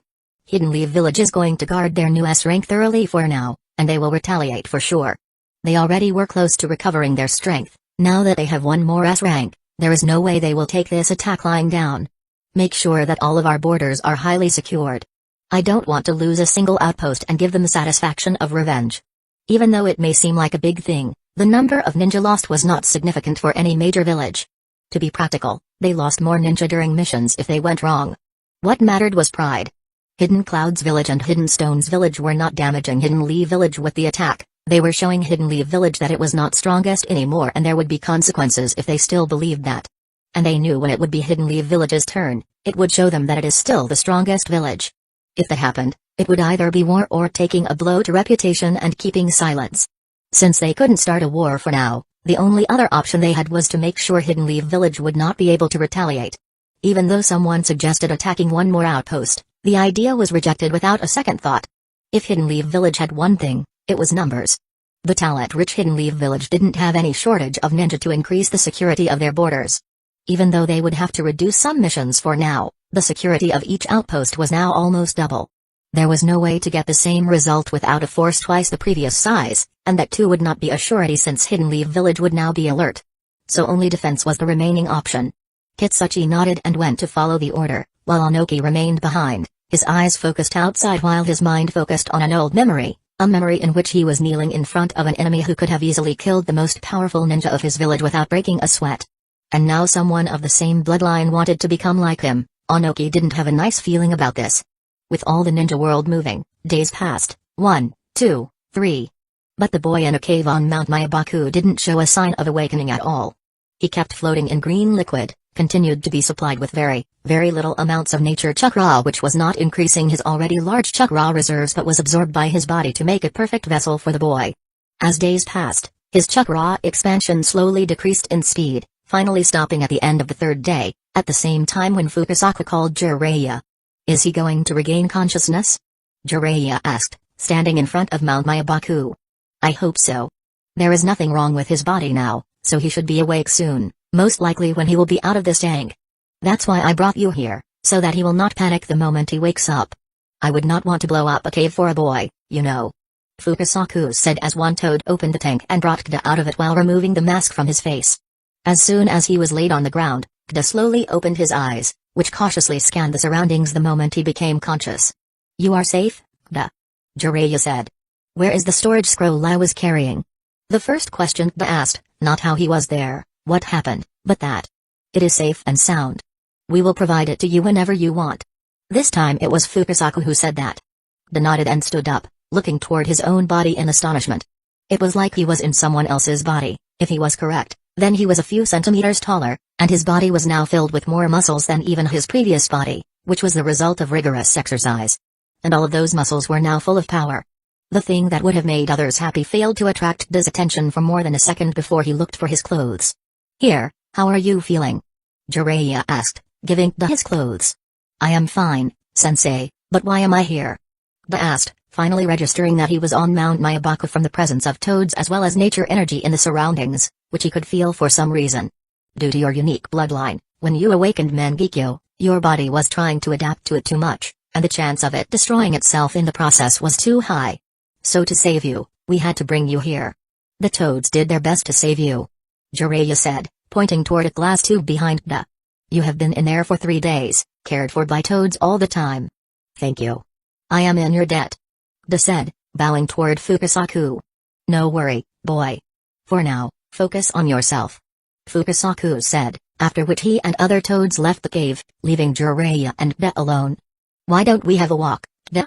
Jiraiya asked. Chapter 367, Promise. Why don't we have a walk, Da? Jiraiya asked, his voice filled with genuine care. Sure, sensei. Da replied, as they slowly made their way to a peaceful walk around the lush green surroundings and rugged paths of Mount Myabaku. How are you, Da? Jiraiya asked after they had been walking for 5 minutes. I am feeling better than ever, sensei, like I am an all-powerful deity. Maybe I could even defeat you now. Da said, giving away a cheerful smile. I'm not talking about your body, boy. I'm talking about you. How are you feeling inside? There's no need to suppress it, Da. No one is going to judge you. It's okay to let out emotion, it's okay to be vulnerable.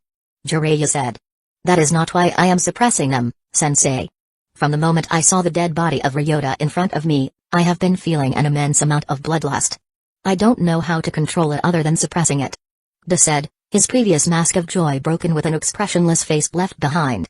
There is no need to suppress your emotions, Da. If you do that, you will only hurt yourself.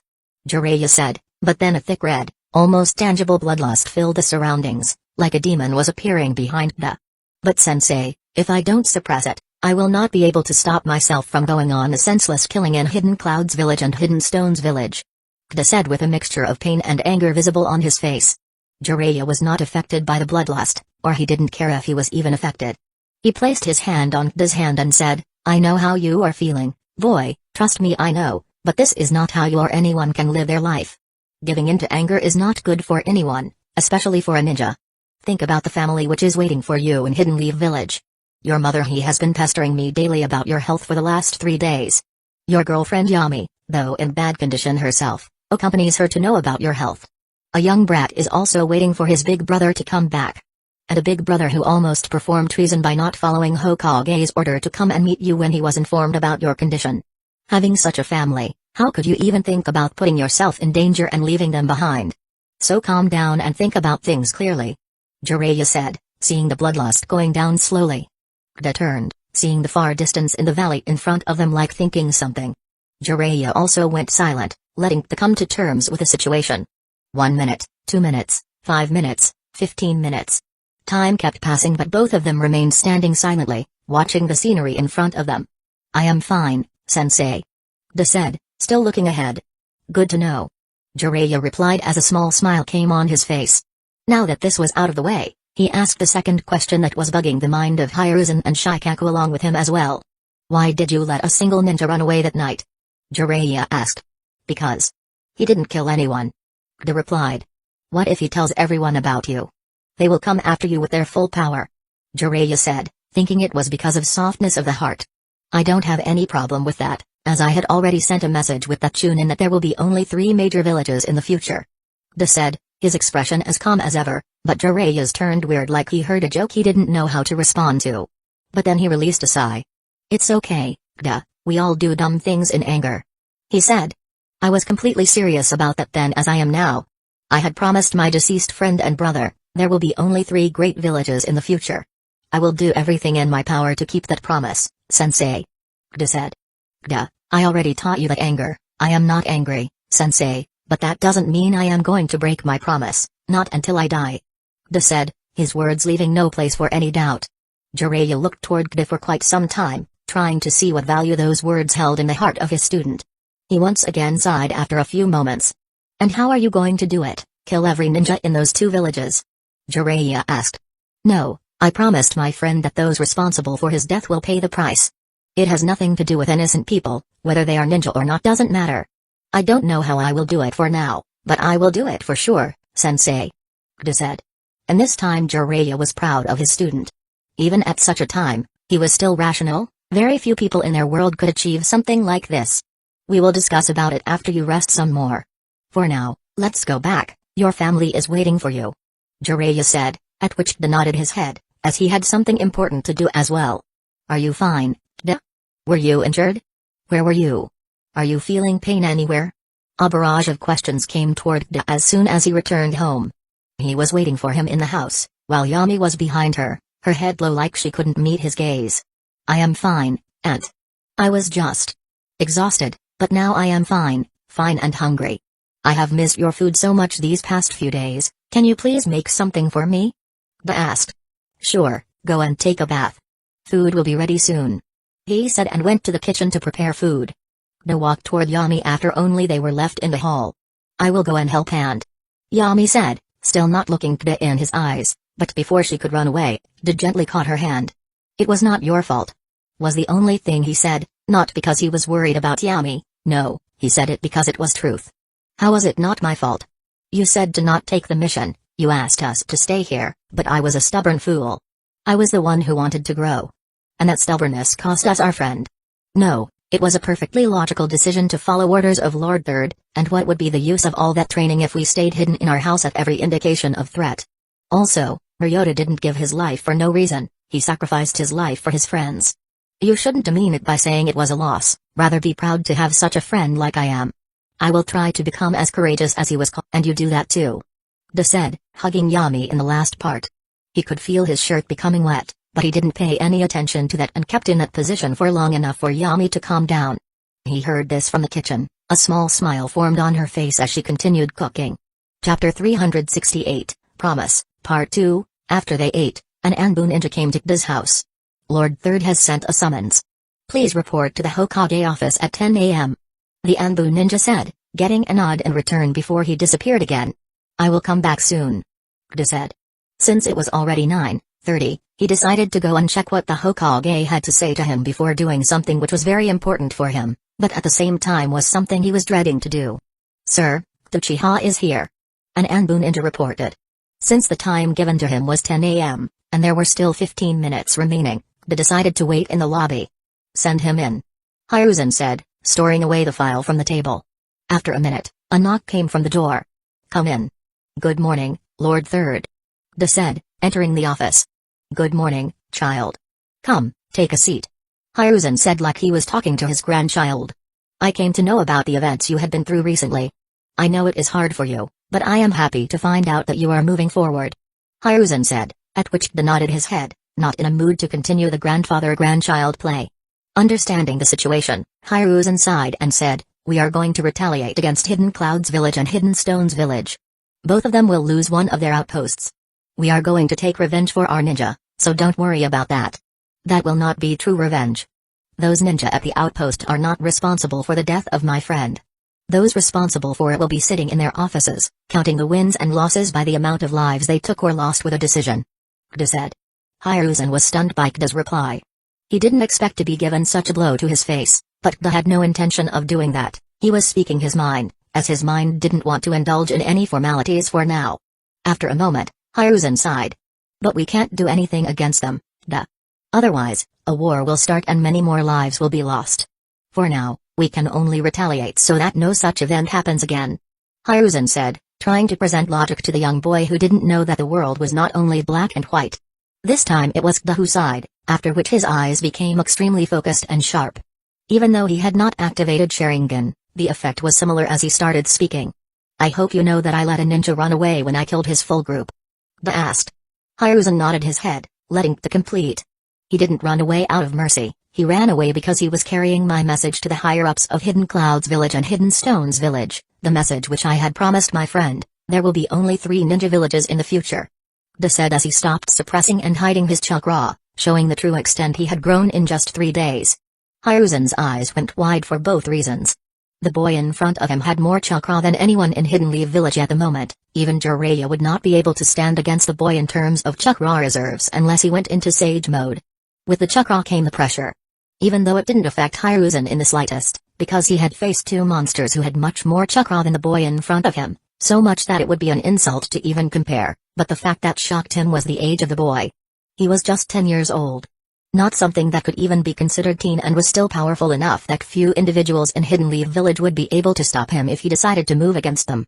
And with this came the weight behind his words, no matter how ridiculous they sounded. For a moment Hiruzen couldn't shake off a feeling that it may become true in the future. But being a Hokage, he quickly dismissed his shock and calmed down. Duh, it is easy to let strength get to your head when you get so much in such a short amount of time, but let me tell you, the strength you have, even though it must have felt like invincible, is not enough to go against a major village on your own. Hiruzen said. I know, Lord Third. I know that I am not strong enough to do anything against those giants on my own. I know that I couldn't even put up a fight against you if you decided to go all out. I would lose in a minute. But this is not going to stop me from achieving my goals. If not now, then in the future, but I will achieve them for sure. Kda said. Hiruzen could only sigh after hearing that. It was nice to know that the boy in front of him was not drunk on power and thinking himself on top of the world, as such people are the ones who die first. He also put the talk about destruction of 2 major villages as something resulting from anger. He couldn't even remember how many times he had either thought or heard such bold words in his lifetime. Even though the boy in front of him had maximum conviction he had seen until now behind those words, at the end they were still words. Once he would find how big of a difference reality and dreams had, he would come back to reality. So he sighed and said, take some rest, Kda. For now, there is no need to take any mission. We will have a funeral for every deceased ninja from the attack in 2 days. Hiruzen said and dismissed the boy. Kda came out of the office, his eyes looking toward the sky.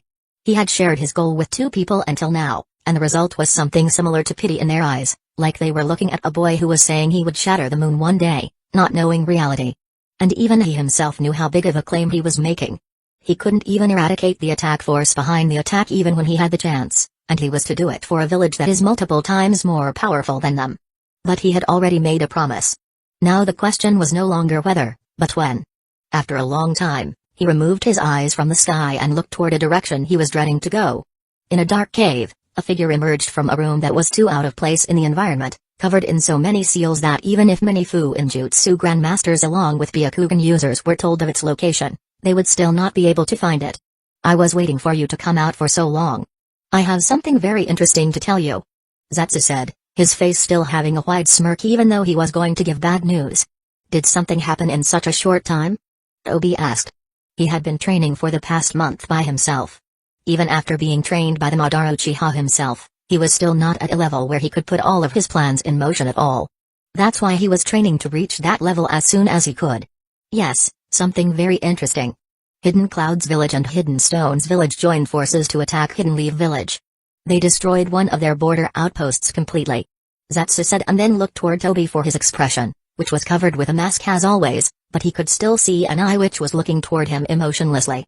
I am sure this is not the interesting thing you wanted to talk about. Toby asked, not wanting to follow up with Zetsu's play. Hearing that, Zetsu's face grew wider as he said. Chapter 369, Grief. I am sure this is not the interesting thing you wanted to talk about. Toby said, not wanting to follow up with Zetsu's play. Hearing that, Zetsu's face grew wider as he said, Hidden Leaf Village had gained 1 more S rank, and he is from the Uchiha clan.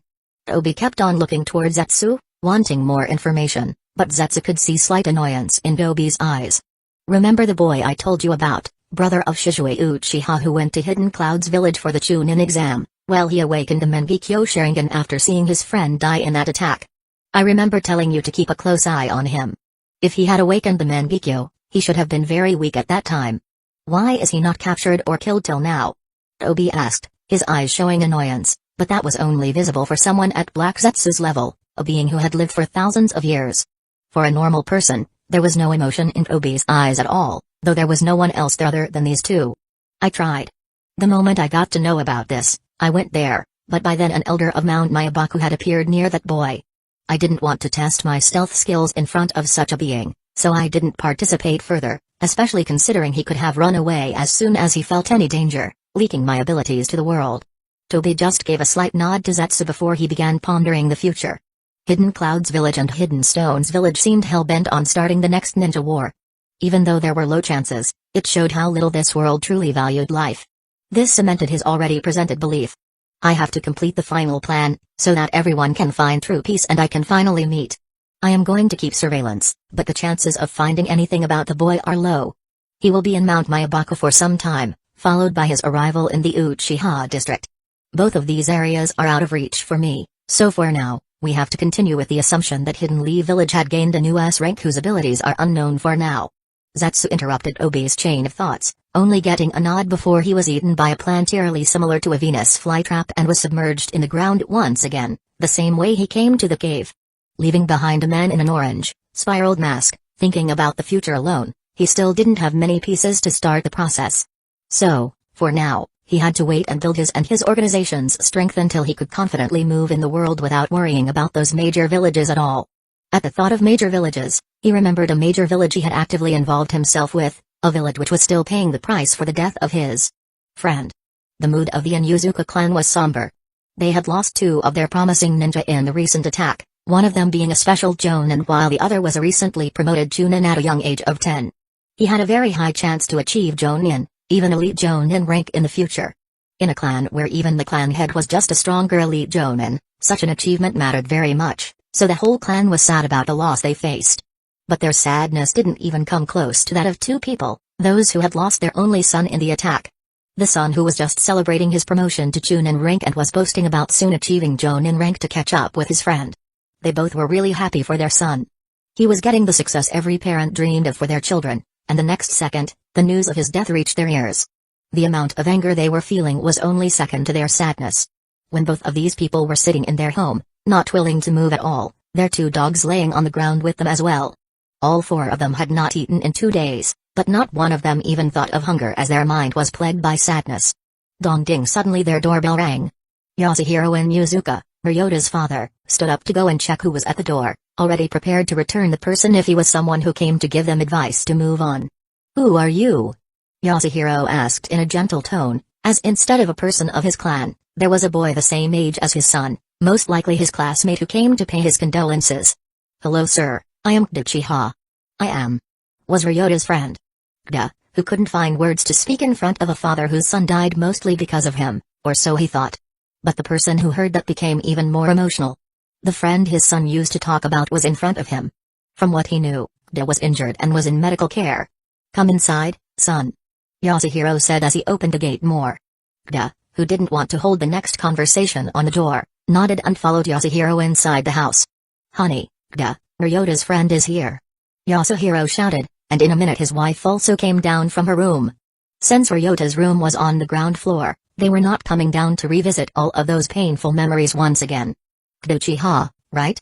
Ryota always used to talk about you, about how you are his true rival and one day he will beat you by becoming an elite jonin before you." A smile formed on Ryota's mother's face when she remembered her son. But Kda's eyes were focused on the two people in front of him. Being a medical ninja with more than enough experience, it was not hard for Kda to see the condition of the two people in front of him. He sighed. The topic he was going to discuss would only worsen their condition further. "And, I was also injured during the attack and recently came back from the hospital. I am really hungry. Can I please use your kitchen to make something for myself?" Kda asked. No. Why would you make something? Just tell me what you want to eat. Please let me do it," Kda said with genuine worry in his eyes, at which both of them could only sigh and let him cook. And in just 15 minutes, the table was filled with light food. Since he could see they had not eaten for quite a long time, he had only cooked light food like porridge, mixed with a lighter dose of calming medicine he once developed when his family was in shambles after the information about Shishui's father was given to them. "I have cooked a little too much. Can you guys please join me? It is rather lonely to eat alone," Kda said.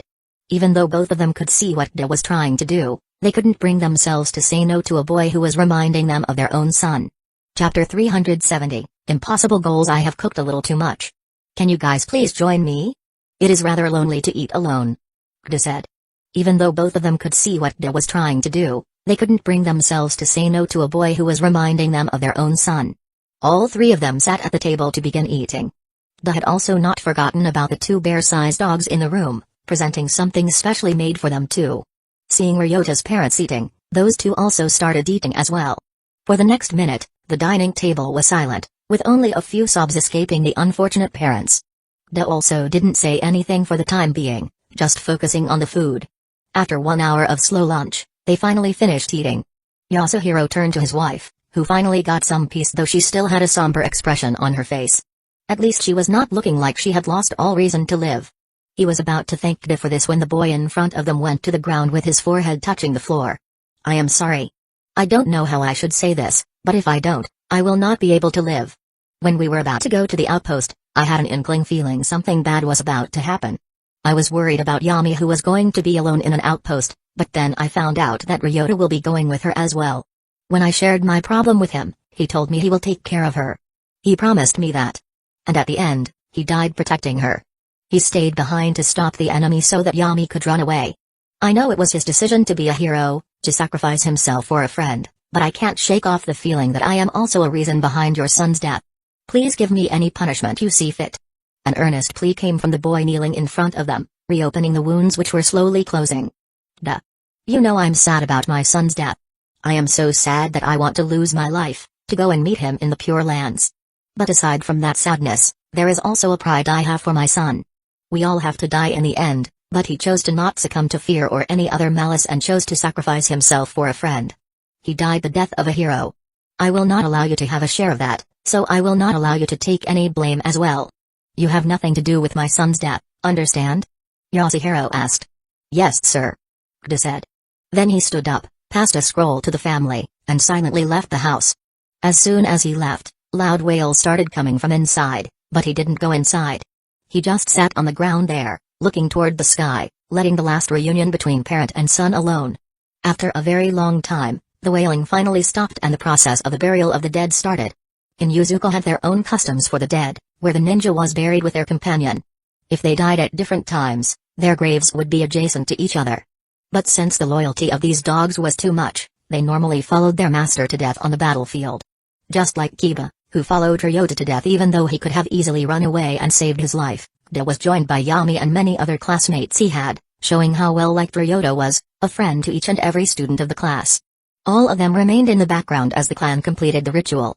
The faces of both of Ryota's parents were something Kda was not able to see after he left the house, always keeping his eyes on the ground. After the ceremony was completed, people started leaving while Kda and Yami remained there, along with Ryota's parents, sitting in front of Ryota's grave. When the sun was about to go down, Yasuhiro stood up and came to Yami. Child, can you take Ryota's mom to the house? It is getting late. Yasuhiro said. Yami looked toward him and then toward Kda, understanding that he must want to talk to Kda about something. She nodded and took Ryota's mom to their house. While Yasuhiro took a seat next to Kda, he asked, Do you know about the ninja who killed my son? Both of them are dead. He fought a squad alone, containing 2 special Jonin and 2 Chunin. By the time I reached there, he had already killed 2 already, and the remaining 2 were injured as well. I am sorry I couldn't control myself at that time and killed the remaining 2 as well. Kda said. Sigh. I can't even take revenge for my son. It's all his fault, though. Who asked him to find such good friends? Yasuhiro said, a small smile forming on his face, which looked a mixture of sadness and pride. The revenge is still not completed, sir. It will be completed when those who were actually behind the death of my friend pay for it. But there is still a long way before we could do anything about them. Kda said. After which Kda stood in silence for a long time, his gaze fixed on Ryota's grave as the last rays of sunlight dipped below the horizon. The evening breeze rustled the leaves, carrying with it a quiet solemnity. Yasuhiro remained seated, his expression unreadable. Finally, Kda turned and took a deep breath. His heart was heavy, but the weight only strengthened his resolve. He knew that lingering here would not bring Ryota back or fulfill the promise he had just made. With a respectful bow to Yasuhiro, Kda spoke softly, I will take my leave. Please take some rest as well. Yasuhiro nodded, though his eyes remained on the grave. Don't let this change you, son. This is just a part of life. Though he himself didn't know how much he could follow these words. As Kda walked away from the burial site, the crisp night air seemed to sharpen his thoughts. He needed clarity, not just for his emotions but for the path ahead. Without hesitation, he made his way to the Uchiha compound, where he requested the most secluded meditation room available. Once inside, Kda closed the door behind him, shutting out the world and its noise. The room was dimly lit, with a faint glow from a single candle illuminating the polished wooden floor filled with various seals, whose main function was to just increase the concentration of the user. He moved to the center of the room and sat down cross-legged, his back straight, his hands resting on his knees. For a moment, he let himself feel everything, the grief, the anger, the guilt, and the burning determination that simmered beneath it all. Then, slowly, he began to breathe, focusing on the rise and fall of his chest. Each breath became a rhythm, steady and deliberate, as he pushed the swirling chaos within him into stillness. His mind went through various scenarios. In one of them, he was even planning on increasing his strength so much that he himself would be enough to destroy a ninja village by himself. But he quickly shook that thought. He was not dumb enough to not know his power level himself.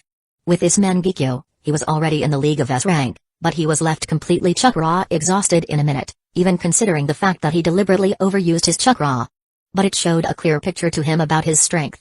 At most, he would be able to go against a force 5 times that, and now that his chakra reserves have more than doubled from that time, 10 times, but the point still stood. Going against 100 ninja alone is a feat in itself, which will make a great name, but was nowhere near strong enough to go against a whole ninja village alone. If he wanted to really do something, he had to think something different, like Chapter 371, Deep Hatred. If he wanted to really do something, he had to think differently, like money. Yes, this is the thing that actually controlled the whole world. The reason behind all of the wars in history was this: money. The reason Hidden Leaf Village was the strongest village, aside from its overabundance of talent, was because the first Hokage, with the help of the second Hokage, was able to sell tailed beasts to other villages at the starting of the village settlement, giving Hidden Leaf Village a huge boost. The reason Hidden Sand Village would place their lives on the line to attack Hidden Leaf Village in the future was because they lacked money. So if power alone was not enough, Kdo would have to shift his goal to something completely different. But money alone will not be enough, Kdo thought. From his knowledge about the world till now, he knew there is no one in the world who holds more money than daimyo and nobles. But whenever a ninja needs money, a noble will inexplicably find himself robbed out of the blue, and even if he somehow finds out who was behind that, he would keep his mouth shut. Money could be earned back, but life couldn't. So just money will not be enough. I will need power as well. But even someone as powerful as Minato and Third Raikage died alone. Just the power of a single person is not enough as well. I need to have a strong backing, a backing that everyone will fear what would happen if they moved against me or my family. With this thought spanning in multiple directions, thinking of various possibilities in the world, it has to be known that even a 3-Tomoe Sharingan increases the mental capacity of its user when they evolve, let alone the Mangekyo Sharingan. Just the level of detail they could provide when utilized correctly for a few seconds is enough to fully destroy a normal mind completely. That's why when Kdo was on Mount Myabaku, not only his body became strengthened but also his mind. With the help of new changes, he was able to think of multiple scenarios in detail like never before. If we have to compare, if some normal person plays chess, they will think of 2 to 3 or max 5 moves ahead with 2 or 3 combinations. Uchiha with 3-Tomoe may think 10 moves ahead with more than 5 to 10 variables and combinations, while a person with Mangekyo Sharingan will think of 20 to 30 moves ahead easily while keeping in mind 30 plus combinations and variables simultaneously, something even a computer would find hard to do.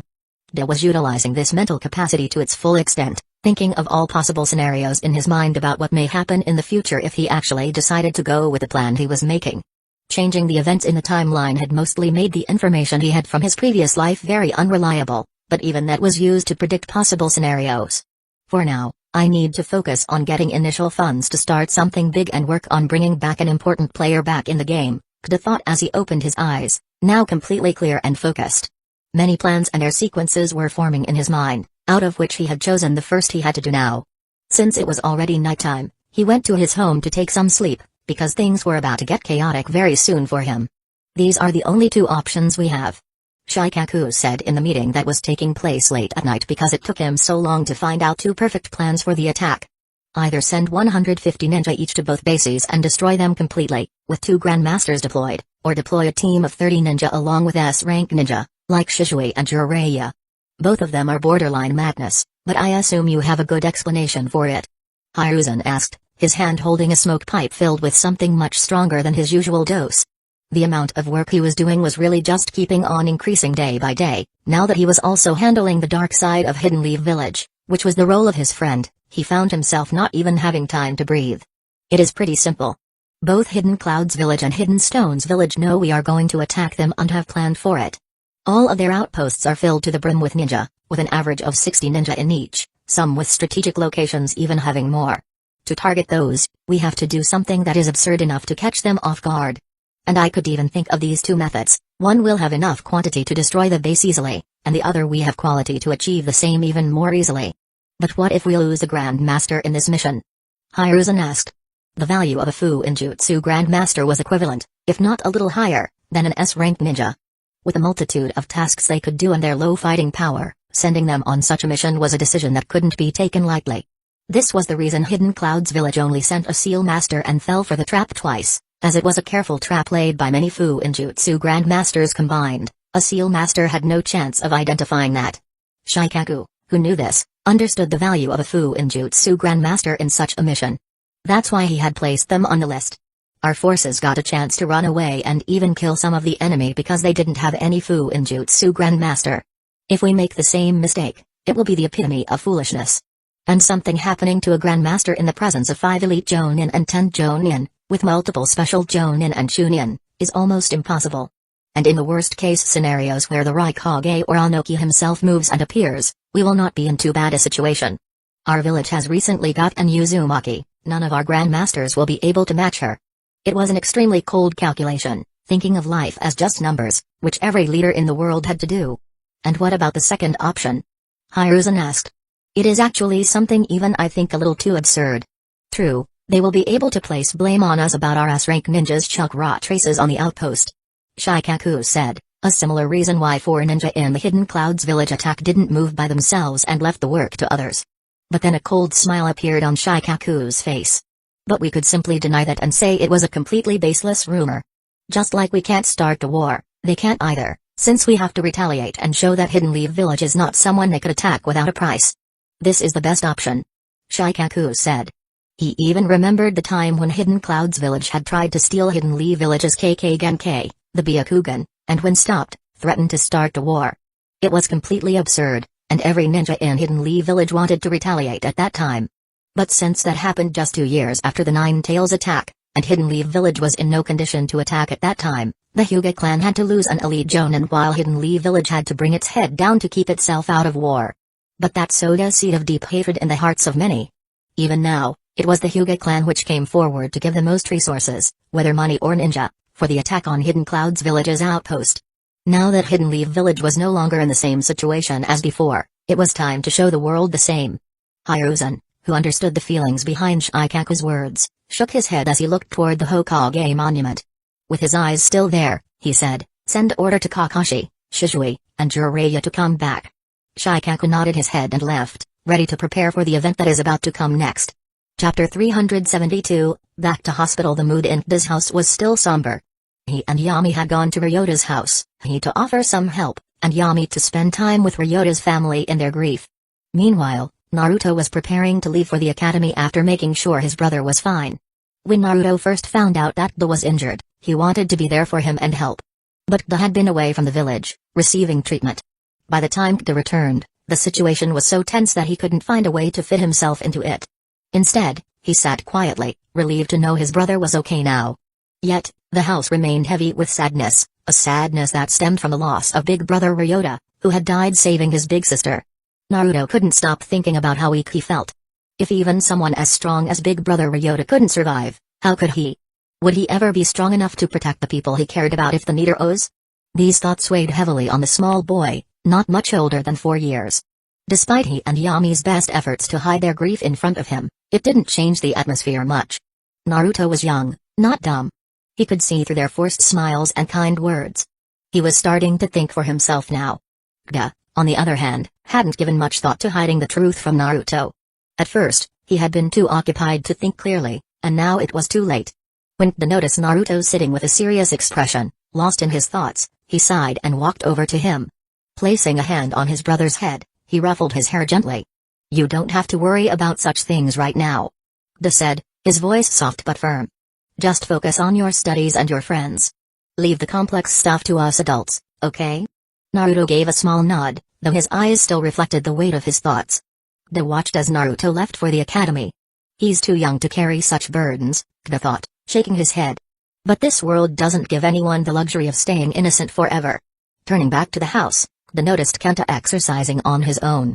Kiba and Kenta had become friends when they were introduced to each other, but the death of a close friend had been a significant turning point for Kenta as well. Now, he wanted to be strong enough to protect those he held dear. Watching him train so diligently, Da couldn't help but smile. Everyone is moving on, he thought. We're all trying to make sure we don't lose anyone else. With these thoughts in his mind, He also went out to make sure he would never lose someone important to him ever again. What are you doing here? I know what happened to your friend. You can take some more rest if you want, we can manage on our own for now. Mitsuru said to the boy standing in front of her. He was gone for just 2 to 3 weeks, but for some reason, he looked different than the disciple she remembered. With height increased and body becoming much more fit, gaining more muscles while still looking lean, his facial features becoming more sharp as well, like he had gone through some body modification. But the thing that worried her more was the news she got about Da. Losing a friend in front of oneself is never easy. Being a medical ninja, she had taken part in many missions herself and was part of the Third Great Ninja War too. She couldn't even begin to describe the feeling of losing a friend in front of you when you knew you could have saved him if the timing was just a little right, if he was brought to you a little earlier, if. Don't worry, sensei. I am fine now. If I remain idle, I will just think about that time only, so I wanted to busy myself with work. Da said, releasing a soft smile. Fine, do as you wish. Mitsuru sighed and gave her permission. Thank you, sensei. Da said and left the office, creating a shadow clone which went to the library to study about a particularly tricky disease while he went to look for any particular case that needed a hand, making his way toward the administrative department. Hello, are there any pending cases or vacant ones? I am free for now and could take 1 or 2 myself if there are any. Da said to a nurse sitting at the reception desk. He didn't specify his name and rank because he was already quite famous in the hospital for handling a massive workload alone for 2 months straight. The nurse looked toward Gda and then toward the file in front of her. With her hands moving fast, she compiled a list of cases that were either still vacant or the medical ninja who would take those cases already had more than he could handle. In a minute, Gda had a list with more than 40 patients. If you complete them, come back. I will arrange more for you. The nurse, who was almost the same age as he, said with a smile. The hospital had long stopped underestimating the boy who was not even a teen yet, with many thinking of the possibilities of him taking Tsunada's place when he grows up. The idea of an Uchiha taking the place of the Senju princess was as absurd as it could get, but seeing the boy's performance, many couldn't help but think about the possibility. Da nodded his head. With the list in his hand, he sent a shadow clone to his office after giving a copy to the receptionist to send those patients to him while he went to the patients who needed immediate attention or surgery. For the next few hours, Gda was busy, with his clone going through all records present about a particular disease or anything similar to it, while searching for the files of patients with similar cases and how they were treated. Multiple clones went through many files multiple times, taking notes and finding other doctors who were taking some rest as Gda took their cases for pointers. This process continued for 3 whole days, with Gda having talked with each and every doctor who was ever part of any such case related to the disease, finding out everything that could go wrong and what could be done to protect against it. After 3 days, Gda's clone went to the Hokage building to check for any missions related to Rogue Ninja, which was very easy to find since most of them were like that. The clone took a mission from the board. Do I have to capture him alive? No, if we can find out the info required from just his body, so you can take any action on the mission and don't have to take any unnecessary risk. The ninja in charge of distributing missions replied, completely misunderstanding why Gda was asking that. The clone nodded, though, and disappeared from his position in the next second. Within 2 hours, a ninja was lying in front of Gda in the hospital, while his clone continued to take care of the patients. He started the task he had been preparing so hard for in the past 3 days, operating on the chakra network, one of the most crucial and delicate operations possible. If it had to be compared, it was 3 to 4 times more difficult than neurosurgery. The worst thing about it was that it couldn't be practiced on dead people, as they lose their chakra network. So the only other option was a person who was going to die anyway. At least this way, he could use his life for something good one last time, though it didn't make using a live person for practice any better. Da had long since lost such strict moral values, now he had morals, but they were much more practical than the superficial ones he had when he came to this world. Chapter 373, Half Success. The rogue ninja lying in front of Gda was feeling terror, as would any being who thought they wouldn't be tortured for secrets in Hidden Leaf Village, but later found themselves on the table of an unknown doctor who was, for some reason, preparing for operation. He was shuddering, shivering at the thought of what was about to happen next, but then his attention was drawn to the doctor in front of him. Those merchants you ordered your bandits to loot and kill also felt the same fear when, even after giving all their belongings to you, they were still killed. Those villagers you terrorized for food and shelter also felt fear like that. Now, how are you feeling to be on the receiving end of that fear? The bandit wanted to speak, wanted to plead that he would never do it again, but his mouth was sealed with tape and he couldn't make even the slightest sound. Don't worry, I am not some messiah of justice. I also want to use you like you used them, just not for my pleasure but for something important. But in a sense, we both are the same. The doctor turned to face the bandit, who was now cursing his luck forever leaving his village to live like a king among normal people. But those thoughts halted when he looked toward the doctor in front of him, his red eyes glowing with a beautiful pattern in them, a pattern of spiraling flower which, on closer look, appeared like spiraling circular blades. Before he could fully appreciate the beauty of those eyes, he found himself in an unknown location, where fire surrounded him, ready to burn him to ash. He quickly used his chakra to save himself from the burn, which actually worked and stopped the burning sensation, but the moment he lowered his chakra even by a little amount, the sensation returned. While the bandit was working hard to save his life, his eyes stopped spinning. Even though we both are the same, I am not going to kill anyone senselessly unless required, so don't worry. I will try my best to make sure you survive this, though I can't say whether that's good for you or not. Gda said, but the bandit couldn't hear it since he was busy saving his life in some hell-like place. Gda, seemingly unperturbed by this, removed the shirt of the bandit. With precision that would put machines to shame, he wiped off the body, leaving no dust or hair behind. Now the body in front of him was ready for the operation. Gda took out a pen, and his Mangekyo Sharingan worked a little harder, showing the exact pathway of the chakra in the body, something that only Byakugan could do.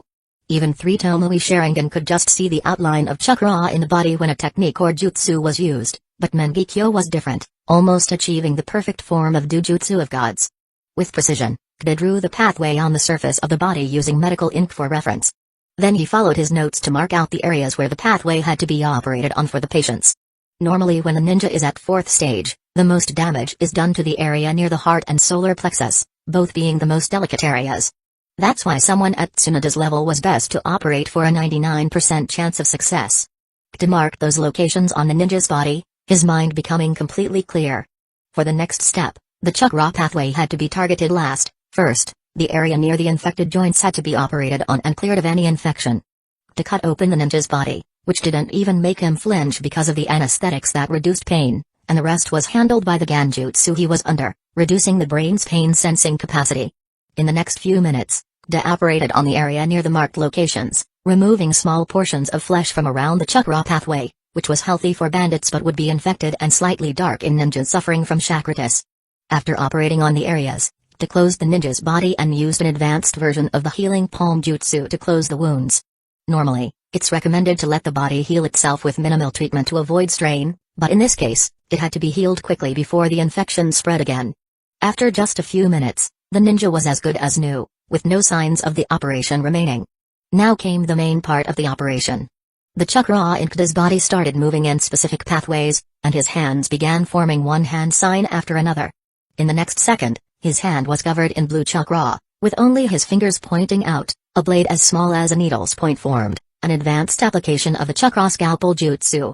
With his hand moving slowly and precisely, he methodically cut a single chakra vein at 2 points and removed it using chakra while using his own chakra as a medium for chakra to travel, an absurdly insane task that was the epitome of chakra control testing. Even with the help of Mangekyo Sharingan, which normally provided a huge boost to his already high chakra control, Gda was struggling with the task. That's why this operation was normally performed with the help of many chief medical ninja. After removing one vein, he brought the 2 ends together, stretching them slightly before joining them. He repeated this task multiple times until all the veins near the heart's tenketsu point were completely new. The only remaining task was to completely purify the tenketsu point, which was relatively easy as he just had to revolve his yang chakra in that point multiple times, and then the operation was complete. It could be considered a success since the ninja could still use chakra, even though he would feel some strain for a while. Was it perfect? Not by any chance. The amount and level of stretching the chakra veins had undergone was more than necessary, and his speed wasn't fast enough, causing small bumps to be visible on the veins. Normally there would be no problem, but when using advanced jutsu, the ninja would feel the effects, facing delays of a few milliseconds, which could be detrimental in large-scale battles. Still, for a first operation, it was a success. Since Gda was done with him, he turned to the clone who had been taking notes and reading from start to end. The clone understood what to do and quickly took the ninja to the Hokage building while Gda went through the notes, adding points on how to improve further. While the ninja was being transported to the Hokage building where captured ninja had to be transferred, the clone said, "Please don't make him use any chakra for a few days. He just went through surgery and will face irreversible damage if he uses any chakra." By now the captured ninja was out of the Ganjutsu and thanking God to be still alive with all his limbs and organs intact, only to feel dread once again when he found himself in Hidden Leaf Village as T&I department. For the first time, that department received such an absurd request from a ninja delivering a captive, also a captive so cooperative they had to bring in a Yamanaka to read his memories to ensure he wasn't planning something bigger. They didn't know that the bandit was now thinking of leaving everything behind and becoming a normal farmer, if he could survive this whole scenario. Chapter 374, Human Experimentation? Even though the situation was absurd, the T&I department chalked it up to a unique case and moved forward. They didn't know what was about to happen next. D's clone, who had submitted the paperwork for completion of the mission, went to take another assignment. Within the next hour, another ninja was lying in front of D in the hospital, going through the same thought process as the previous ninja, praying to all the gods to save him. But D was oblivious to all this, as the tape on the ninja's face prevented them from uttering a single sound, let alone a plea. This operation was better than the previous one. D once again noted the findings, and the process repeated. He completed all other operations while the clone went to take and complete missions, sending ninjas to the T&I department before bringing another. More of his clones were constantly treating other patients. Days passed like this, and at the end of the week, Ibiki finally had enough. D's clone had brought almost 20 ninjas to the department, all having a memory of a doctor preparing for surgery before they went to some place similar to hell, which he knew was Ganjutsu, and a particularly powerful one at that. After this experience, all those ninjas became the most noble people possible. Ibiki knew the reason behind it, as the time before torture was the real torture for a person. Being the head of the department, he knew this fairly well. But what was bugging his mind was the news about the doctor. Since D was fairly well known as a doctor due to his recent 2+ months of work at the hospital, he could guess who the doctor was in those memories. Hidden Leaf Village had a history of losing talented ninjas who went astray in their experiments, finally using Hidden Leaf Village ninja as subjects. Not wanting to take any risks, even though he had checked the ninja himself for any changes, he decided to report it to the Hokage who could handle things from then on. Human experimentation? Hiruzen asked, his brow rising. It is just speculation, Lord Third, but there is a chance. That's why I decided to report it, though I don't think it is anything significant as he himself brought those ninja to our department even though he could have easily killed them without any suspicion, as it was allowed in the mission. Ibiki said, trying to clearly explain that he wasn't accusing Uchiha of anything and it was just speculation. I understand. I will handle this from now on. Don't share anything about this with others. Hiruzen said, though he didn't emphasize keeping it secret, especially since the person in front of him was the last person in the world who would indulge in mindless gossip. Ibiki nodded his head, bowed one last time before leaving the office. Human experimentation, huh? Hiruzen thought, his eyes looking in the direction of the Hidden Leaf Village hospital. Without a word or movement, a shadow clone appeared near him and went toward the hospital. After his earlier experience, he himself was a little sensitive toward all this and didn't want to take any risks, even though he knew there was very little chance of this being true. The hospital in Hidden Leaf Village was as busy as it could get, now with an unexpected visitor. The receptionist at the front nearly jumped up to greet him. Good morning, Lord Third. Good morning, please continue your task. I have some work here, so I will intrude a little. Hiruzen's clone said with a grandfatherly smile. Then let me accompany you, sir. I will try my best to help you. The receptionist said, trying to impress the almost king of Hidden Leaf Village. No need. I don't want to increase your already huge workload. Please continue your work. Hiruzen said as he made his way toward Mitsuru's office. The receptionist was left behind, unable to go against the Hokage's order, no matter how politely it was phrased. While the receptionist was brooding, Hiruzen's shadow clone made his way toward Mitsuru's office. Knock knock, come in. Mitsuru said, keeping her eyes on the papers as she thought it was some nurse there to get her signature for an operation. As hardworking as always. That's why I want to appoint you as the temporary head of the hospital in Tsunoda's absence. Hiruzen's clone said. Good morning, Lord Third, and I have to politely decline once again, as I don't think I am worthy enough to take Lady Tsunoda's seat even if it is for a temporary time period. Mitsuru, who already had her hands full with the workload of Chief Medical Ninja, declined Hiruzen's offer for the nth time, the same offer others would jump to get but weren't worthy enough to receive. Hiruzen's clone could only shake his head at that. I assume you have something else, other than trying to forcefully promote me, Lord Third? Mitsuru asked, closing the files in front of her and standing up. Yes, I have gotten some interesting news about your disciple and wanted to meet him myself. Do you know what he is doing nowadays? Hiruzen's clone asked. He said he wanted to keep his mind away from all of the things that happened to him recently, so I allowed him to take back his role here, and he has been doing really well. Though not at the same level as before, he is still doing the work of 10 medical ninja all by himself. Though I don't know full details about him for now, as you can see I am busy as well, since the hospital is not getting enough funds to hire or train more medical ninjas. Mitsuru replied with a slightly accusatory tone, which just slipped through the thick skin of Hiruzen, not even paying attention to that. Since you also don't know about what your student is doing, let's go and check it out. Hiruzen said. Mitsuru could only sigh at that, as she knew she would not get anywhere pursuing this matter further, and Hiruzen was not going to increase the funding no matter what. So she simply followed his command and went toward her disciple's office, which was just next to hers. As she and Hiruzen went near the door, they both felt a concentration of seals inside the room, which were working to conceal themselves as well as whatever was happening inside. Hiruzen felt his body tense up, with a feeling of sadness trying to rise as he thought something he didn't want was really happening inside. With a heavy heart, he nodded his head and Mitsuru opened the door, and the scene inside the room really surprised them to their core. All of the office from ground floor, walls to roof was covered with loads and loads of notes, while a ninja was lying unconscious on the table. Being a Jonin rank, he was the hardest to catch alive and had to be rendered unconscious before he was brought here, which happened just a few minutes before. De was focused on the enormous number of books in front of him, looking like a college student studying for days without sleep for finals. What the hell are you doing? Mitsuru was the first one to ask the question going through the minds of both of them. Chapter 375, Jonin in the room. What the hell are you doing? Mitsuru was the first one to ask the question going through the minds of both of them. De, who was so focused that he hadn't even paid attention to his surroundings, kept making notes about how he would proceed with the next operation. When he heard Mitsuru's voice, he was brought out of his flow-like state. Sensei, Lord Third, I am sorry I was busy with something. De said, standing up to greet them. No problem, De, but can I ask what you are doing so extensively? Seeing a Hidden Clouds Village Jonin on your table like that is a little confusing. Hiruzen said. His heart was still a little worried, but from seeing De's reaction, which was not like a thief caught in the act, he knew that even if De was doing something illegal, it was not intentional but just an honest mistake. Mitsuru had similar thoughts. I have been researching about the disease Chakritis, Lord Third. One of my friends is suffering from this disease, so I wanted to see if I could do anything about it. De said, keeping his reply straight, not hiding anything as there was no need for it in the first place. Both Mitsuru and Hiruzen understood that De was talking about Itachi and appreciated the sentiment of helping a friend in need, but that still didn't explain the Jonin in the room. Seeing the eyes of both Mitsuru and Hiruzen heading toward the Jonin, De understood what they wanted to hear, so he continued. From my research, I found out that the medicine from Howling Wolf Village will make all of the chakra veins in the patient's body very loose, which in turn helps during the operation, increasing the chances of success.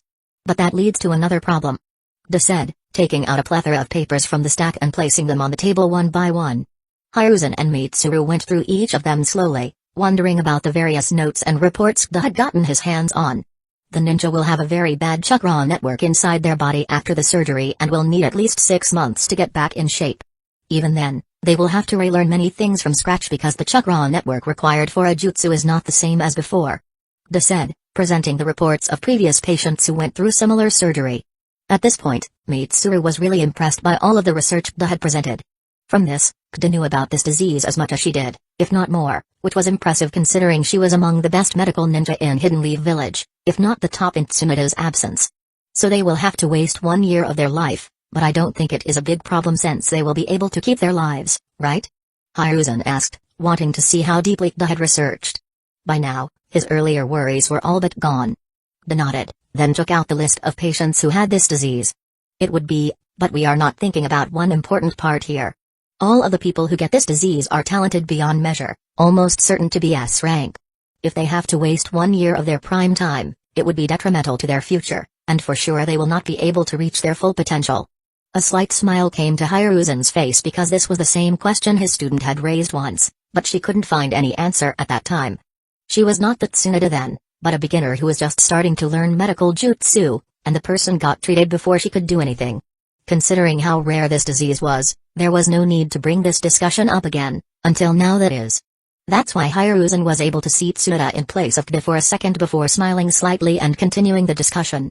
Then what do you suggest we should do? Hiruzen asked. When it was said Hiruzen knew every jutsu in Hidden Leaf Village aside from the Flying Thunder God jutsu, it was not a lie in the slightest, he truly knew every jutsu, medical jutsu included. Since the problem is just in these 2 areas, why are we altering the whole chakra network of the patient? We can just operate this. De then started going through an extensive procedure, which was taxing just to discuss, let alone apply. This is possible, but the chance of things going wrong is very high in such an operation. Our worry about the ninja not achieving their full potential may shift to them dying or not being able to use chakra in their life. Mitsuru said, shaking her head just thinking about how difficult this whole operation would be. De just smiled at that and presented a file to Mitsuru about his previous 20 trials, all of them being successes with proficiency increasing every time. After reading the file, she gave it to Hiruzen, who was also shocked about the findings. You did all those operations alone? Mitsuru asked in shock, at which De nodded his head with a smile, getting a sigh from both Hiruzen and Mitsuru. I can see that the last 3 operations were almost perfect, then why is an actual ninja of Hidden Clouds Village in your office? Hiruzen asked the next question going through his mind.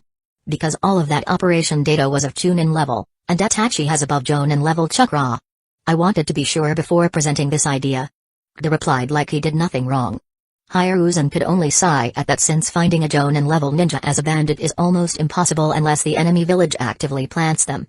But capturing an enemy Jonin like this, Hiruzen could only sigh at that, but considering the relations between these two villages at this point, there was nothing wrong he could point out. What are you going to do with him after that? Mitsuru asked. The village is planning something, and his memory will be important for that, so I will do the same thing I did to the other 20 ninjas. De said. Mitsuru didn't know about the village plan, but Hiruzen knew. It was true that these memories might get them some additional points in their plan to attack 2 outposts of Hidden Stones Village and Hidden Clouds Village. Since you have everything planned, I don't have any problem with this. Just make sure you don't do anything like this again, or be noticed by someone if you do. I don't want a brute wanting explanations about my ninja. Hiruzen said, which De replied to with a smile. So you are going to do the last test on him? With all formalities out, Hiruzen asked the question he was curious about, because even he was not confident about performing the operation De had specified. Though he was not a genius in the field, he could be considered at a level above specialist medical ninja, just below chief medical ninja.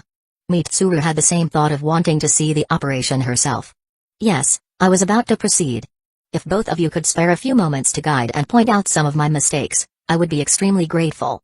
De said, understanding their thoughts. Sure, I have all the time in the world for a child like you. Hiruzen said, liking the respect the boy provided to him, while Mitsuru also nodded her head. De smiled and then went toward the sleeping beauty in the room, who was about to get the shock of his life when he woke up. Chapter 376, Possible Future. Masaru was a normal Jonin from Hidden Clouds Village, leader of a border patrol squad. Still in the prime of his life, he could consider his life a success. Even the area he patrolled was relatively safe, so he was a little lax and went a little away from his squad to complete his morning routine, which soon became the worst mistake of his life. Just when he was about to pull his pants up after doing the deed, someone attacked him from behind, targeting his neck, most likely to make him unconscious, because there were better ways to kill him than using simple hands. Using his experience, he was able to dodge the attack at the cost of his dignity and pants, which were now unusable. Who are you? Masaru asked. Even though his tone was threatening, his half-naked form didn't help maintain the threat at all, but Masaru was not affected by it. What would he do with dignity if he didn't have his life? But no reply came from the enemy, who was wearing a complete black dress, almost looking like a shadow. Before he could say anything more, he fell under a Ganjutsu. How did he know he fell under a Ganjutsu? Well, if fish climbing trees was a good enough reason for him to believe so. But before he could disperse his chakra, an impact on the back of his neck made him unconscious for good. The next thing he knew, he was in some kind of hospital with his hands and legs tied and mouth closed. He looked around, only to find a ninja who was pretty famous in Hidden Clouds Village after his latest performance in the Chunin exam. This in itself would have been trouble if he was not wearing doctor's clothes, with a blade in his hand. Masaru turned to see a chance to run, only to find the Hokage of Hidden Lee Village himself sitting in the room, looking toward him like he was some exotic animal, accompanied by a beautiful-looking lady who had the same look in her eyes. Seeing this, he felt his whole life flash through his eyes, with numerous possibilities coming to his mind, each more absurd than the other. In one, Hidden Lee Village was doing some business of ninja organ trafficking; in another, he was being transformed into a human bomb who would do extensive damage to his village. If any of the 3 people could hear his thoughts, they might even consider some of them with how good they were. But before he could reach any conclusion, the doctor coughed.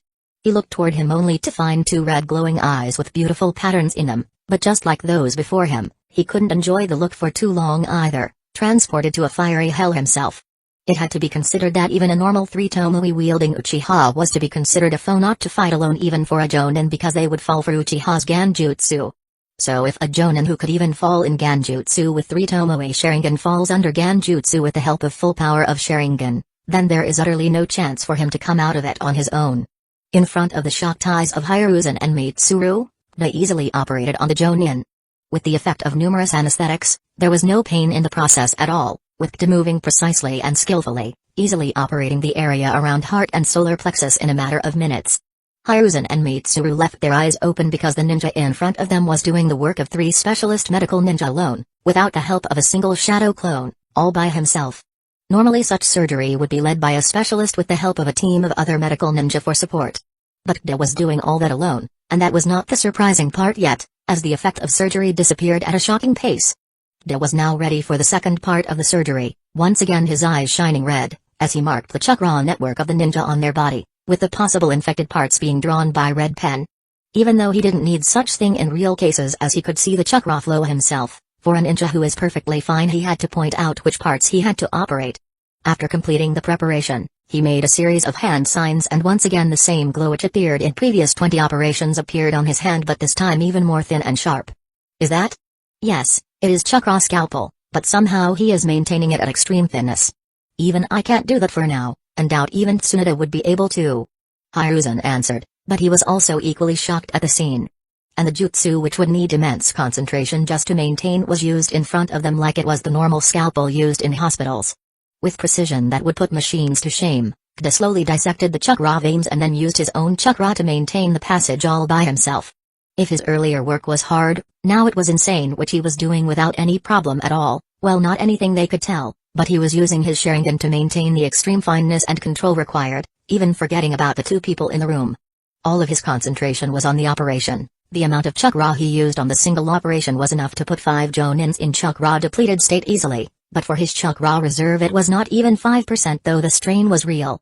As soon as the operation was completed, he sat down panting while making a shadow clone to make the final notes for his experimentation, and to his delight everything was perfect in the last operation. Even though there was a little stretch in the chakra network of the Jonin, it was nothing a few weeks of medicine and rest couldn't fix.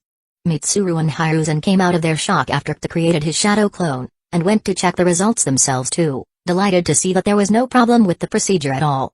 Their faces gained a deep smile, not because of a particularly successful and new procedure to treat an ultra-rare disease, but at the emergence of a new S-rank medical ninja of Hidden Leaf Village.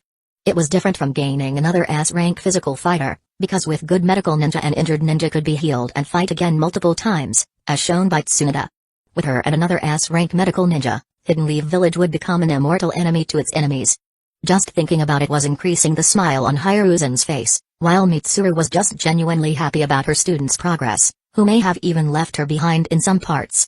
Good job, Kda. With this, we can treat Itachi in no time. Mitsuru said, her hand glowing green as she scanned the body of the Jonin laying in front of her, her eyes twinkling. About that sensei, I will need your help with. Chapter 377, Full responsibility about that sensei, I will need your help with something. Kda said with an awkward smile on his face. What is it? Mitsuru asked. Seeing Kda doing everything alone, she felt like she had neglected her student because of extra work, so she was happy when Kda asked for help. You really want my help for this? Mitsuru asked, standing in front of the Uchiha headquarters. Since it was almost afternoon, this was the only place they would find the clan leader of the Uchiha clan, Fugaku Uchiha. Unfortunately, I am still a child, sensei.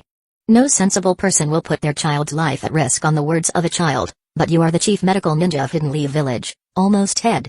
Your words will have much more weight and credibility than mine. Kda said. Sigh. Maybe this is the loss of having a genius disciple, there is not much to teach them at all. Mitsuru said. Thanks for the compliment, sensei. Kda replied with a smile. After finishing their talks, they finally entered the headquarters. Hiruzen had taken his leave since he had no role here. Sir, Mitsuru-sama and Uchiha are here. They want to have a meeting with you regarding Itachi. Send them in. Fugaku closed the file while his secretary was speaking. Without even letting him complete his sentence, he gave his order. As a father whose child's life was in danger, 50% of his thoughts in the day were filled with concerns about his son. So even though he was going to have a meeting with the merchants responsible for all of the sales related to the Uchiha clan, He didn't think twice before canceling that and letting the two figures sitting in front of him take his time. Did something happen? Fugaku asked, getting straight to the point. Fugaku-sama, I will let the explain about the treatment we are going to follow with Itachi before we proceed further. Mitsuru said, sitting relaxingly on her chair while holding a cup of tea in her hands. Fugaku turned to Kda for further explanation. Uncle, as you know, the main problem with Itachi is his infected chakra pathway. At his stage, they will only affect these two areas, so what we initially planned to do was... Kda started explaining everything from the beginning to Fugaku about how they would normally treat chakritis disease, how it would affect the potential of the ninja, and all. I assume you are not just telling me this to scare me and have some alternative as well? Fugaku, being the sharp-minded person, was able to guess this much. That's why we are here, Fugaku-sama. I was just planning on going with this method because even if Itachi may not be able to achieve his full potential because of this, he will be alive and from his talent still above elite Jonin level. But this boy was not satisfied with that and had done something surprising. Mitsuru said, giving Kda a look to continue. So rather than waiting for 6 months and damaging his chakra pathway structure as well, we can just operate now. Kda said, presenting a file to Fugaku about his recent operations. I have performed them on perfectly fine ninja who had not taken those medicines at all, and the results were more than satisfactory, without a single failure. How sure are you about the success of the operation if we follow this way? Fugaku asked, not to Kda but to Mitsuru. First of all, this boy here did all those operations alone, so even if he did all of the procedures of your son's operation by himself, the chance will still be above 90%. If we get a team to help him, 99%. Mitsuru said, still maintaining her relaxed posture while sipping her tea leisurely. Sigh. A long sigh came out of Fugaku's mouth. After a long pause, his eyes became serious. I will hold you accountable if anything happens during the operation. Once again his target was Mitsuru rather than Kda. But there was no change in Mitsuru's expression because of that. She placed her tea on the table, sat straight, looking directly into Fugaku's eyes. I am taking full responsibility for this, she said, at which Fugaku finally relaxed. So when do we have to start the procedure? As soon as possible, Kda said. That is tomorrow. We need time to prepare for the operation. We can't operate on him like you were doing, and the team will also need some time to prepare for the operation mentally. Mitsuru chimed in, because Kda's tone was like he wanted to start in 1 hour only. Fine, I will tell Itachi about this. We will come to the hospital tomorrow, Fugaku said. Then we will take our leave, we have much to prepare. Mitsuru said and stood up from her chair, followed by Kda. Kda, stay for a minute. I have something I want to discuss with you, Fugaku said. Yes, uncle, Kda said while Mitsuru looked back, then left, having no interest in the following conversation. Thank you for doing so much for my son, Fugaku said. He could easily see that all of the reports were prepared by Kda alone, and to compile this concise report, an enormous amount of research had to be done. No problem, uncle. I did it because I am his friend and brother as well, there is no need to thank me, Kda said with a big smile. No, there is, and I don't know how I can repay you for saving my son, but if you have anything you want, just tell me, Fugaku said, this time really wanting to do something for Kda. Uncle, I don't want anything. For now, but in the future, there will be a time when I will need your help. Please listen to my request at that time, Kda said with a soft smile on his face. These types of requests are most critical for a person, especially if they have the role of clan head and S-rank strength, but Fugaku knew Kda would not ask anything absurd from him. Unless it is something very absurd, I will agree to any of your requests. Thank you, uncle, Kda said, bowing a little. Then he remembered something. Uncle, I forgot to tell you this, but I have awakened Mangekyo Sharingan recently too. I know, Kda. I would have congratulated you for it if not for the absurd condition you awakened it, Fugaku said in a somber tone. I am fine now, uncle, so please don't worry, Kda said, once again giving a soft smile, but this was the reason Fugaku had said those lines. He could see through the smile of Kda, the pain he was trying to suppress was peeking out a little from his smile. Then I will take my leave too, uncle. I should be in peak condition for tomorrow. Kda also took his leave, leaving behind Fugaku alone in his office. Maybe my clan is truly cursed, to gain power after losing someone so close to us. Sigh Naruto, I think this much is enough for us. I can't run anymore. If I keep going, all my hard work of eating and getting bigger will be wasted. Choji huffed and puffed, struggling after just one lap around the training ground. Come on, Choji. If you can't even run, how will you get strong? We have to train, or how else will we protect the people we care about? Naruto pouted, his enthusiasm dimming a little. Ugh. I get that you want to train, but why do we have to do it too? Shikamaru grumbled, already sitting down after barely running half a lap. I'm just gonna stay in the village my whole life with my family anyway. Naruto crossed his arms and frowned. Because you're gonna be a ninja. I need you to be strong enough to at least hold on until I come save you. I'm not losing any more friends, ever. He struck a heroic pose, full of determination. Shikamaru sighed. What a drag. But he still got up, stretching lazily before starting to jog again. Well, what are you waiting for, Choji? Start running, or I'll have to come save you too. He called over his shoulder. Naruto grinned wide, his energy coming back in full force. Yeah. Let's go. He dashed forward at full speed, already on his third lap. While someone else looked toward him only shaking his head, and then continuing training alone. Chapter 378, Friends welcome back Kda, you are early today? He said, opening the door for Kda. Yes Aunt, tomorrow we are going to have an important operation. Of Itachi, so I want to be in perfect shape for tomorrow. Kda said, entering the house. Where is Naruto? He asked, because Naruto would usually come to greet him as soon as he came back, and since today was a holiday from the academy, he should be at home. He went out to train with his friends, maybe he is learning too much from his brothers. He said with a chuckle. It was too cute to see the resolute expression of a 5-year-old boy. Haha, I will go and check out what type of training he is doing. Kda said. At least have some water first. He said. It is already lunchtime Aunt, I will bring him back for lunch. Kda said, already leaving the house. But he took his lunchbox with him. He could only say to herself as Kda was already gone.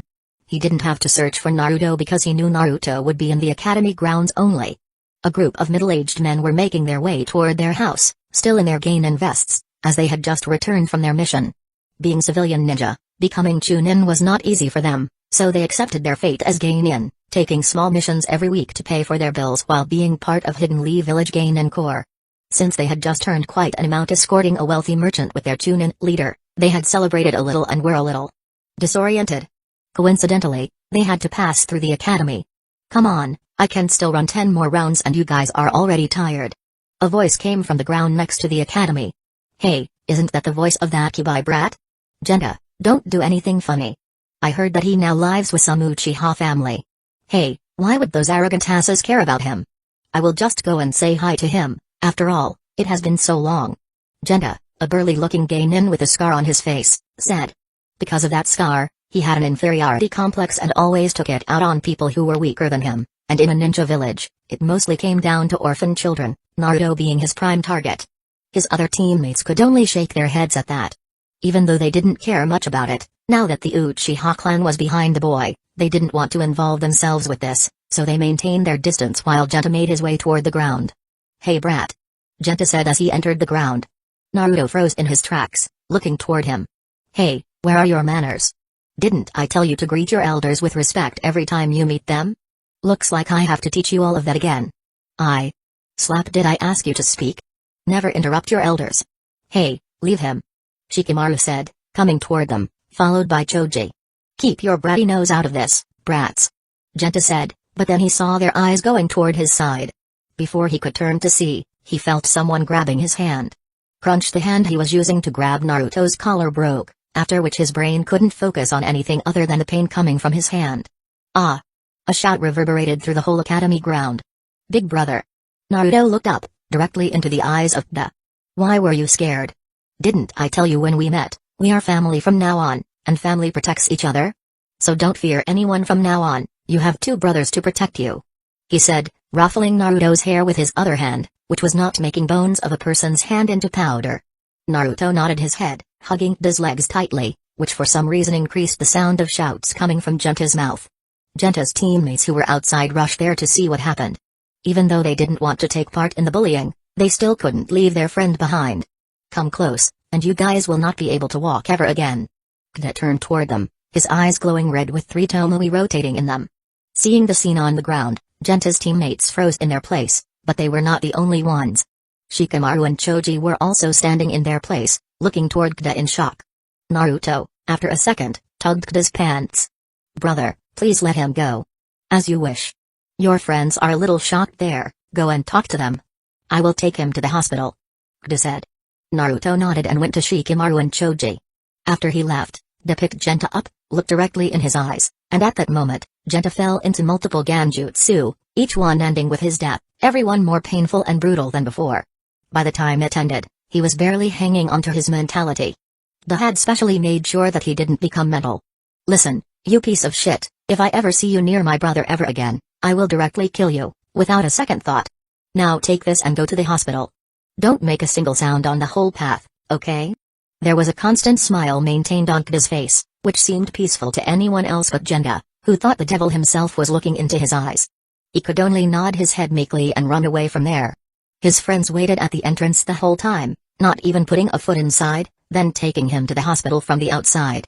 Thank you for helping my brother, Kda said, going toward the trio. We didn't do anything though, Choji said. Nope, you tried to help him even though he was stronger than you. You guys could have easily run away, but you stayed and even tried to help him. I am happy that my brother has such good friends, Kda said. Knowing from anime and seeing it in real life were two different things. Getting the compliment, two of them became shy while Naruto nodded his head, affirming that he really had good friends. So have you guys eaten anything? Kda asked. No, we brought our lunch. We were going to have a picnic. Will you join us, brother? Naruto asked. I would love to, but I should also bring something, right? Wait a minute. Kda said and made a shadow clone, which went to a nearby restaurant to buy all of the special snacks available, while he remained in the ground. You can also join us if you want, Sasuke, Kda said. When Genta came to the ground and slapped Naruto, there were 3 people who ran to save him, 2 of his friends, Shikamaru and Choji, and the third person was none other than Sasuke, who for some reason was also training in the academy ground while looking toward the 3 of them from time to time. I was just going home, he said, coming out. You were also practicing, Sasuke? Naruto asked, shocked to see him there. Great. You can also bring lunch, Choji added with a smile. I don't want to have a picnic with you. I will have one with my brother, Sasuke said, and he ran back to the Uchiha compound. What's his deal? Choji said. Who knows? Shikamaru said, shrugging his shoulders, while Kda just smiled. When Genta and team reached the hospital, they had to report what happened to them, as the village normally took note of every skirmish between ninja which resulted in hospitalization as it could lead to big problems during war. After Genta's teammates told the nurse about what Genta did, and what Kda did to him, the nurse nodded, and after some time, some doctors entered the room. For some reason, the shrieks of Genta were louder than when Kda had broken his arm. They are healing him, right? A thought which went through his teammates' minds. Chapter 379, Beyond Regret. While Naruto and Kda were having their picnic, Yami sat on the balcony of her house, her gaze distant as she watched the leaves sway in the gentle breeze. In front of everyone, she was trying to move on, but it was not easy to do so when there was a burden of not being able to do anything when your friend died for you. She was so spaced out in her thoughts that she had barely noticed when Karen walked up beside her, hesitating for a moment before taking a seat. You've been quiet lately. Karen finally spoke, her voice soft but laced with concern. Since they were both of nearly the same age, they had become acquainted soon after Karen moved next to their house. Yami let out a small sigh, tilting her head slightly but keeping her eyes on the horizon. Just thinking, she murmured. Karen fidgeted with the hem of her sleeve before mustering the courage to press further.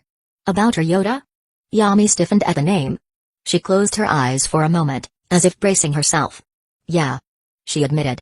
It's just, I should have done more. I should have been stronger. Her fists clenched on her lap. He didn't have to die for me. If I had been even a little bit stronger, maybe. Stop, Karen interrupted, her voice firmer than before. Yami turned to look at her, slightly surprised. Karen was usually timid, but right now, her red eyes were resolute. You can't keep blaming yourself like this. He protected you because he cared about you. And if he were here, he wouldn't want to see you like this, drowning in guilt. Yami looked toward her for a few seconds before looking back towards the sky once again. I know, she admitted. But knowing doesn't change how I feel. I can't stand this. This weakness. I never want to feel this powerless again. Karen was silent for a moment, her own thoughts swirling. She had seen death up close, had nearly lost the only person she had left in this world. The memory of those days in the land of grass still haunted her, the fear of losing her family. Her mother. It was a nightmare she never wanted to live through again. Yami looked down, her voice barely above a whisper. I need to get stronger. No one else is going to die for me. I won't let it happen.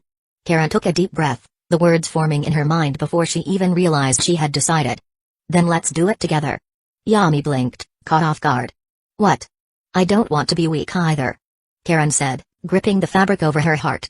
I already almost lost my mother once. Back in the land of grass. Her hands tightened into fists. I don't want to stand there helpless ever again.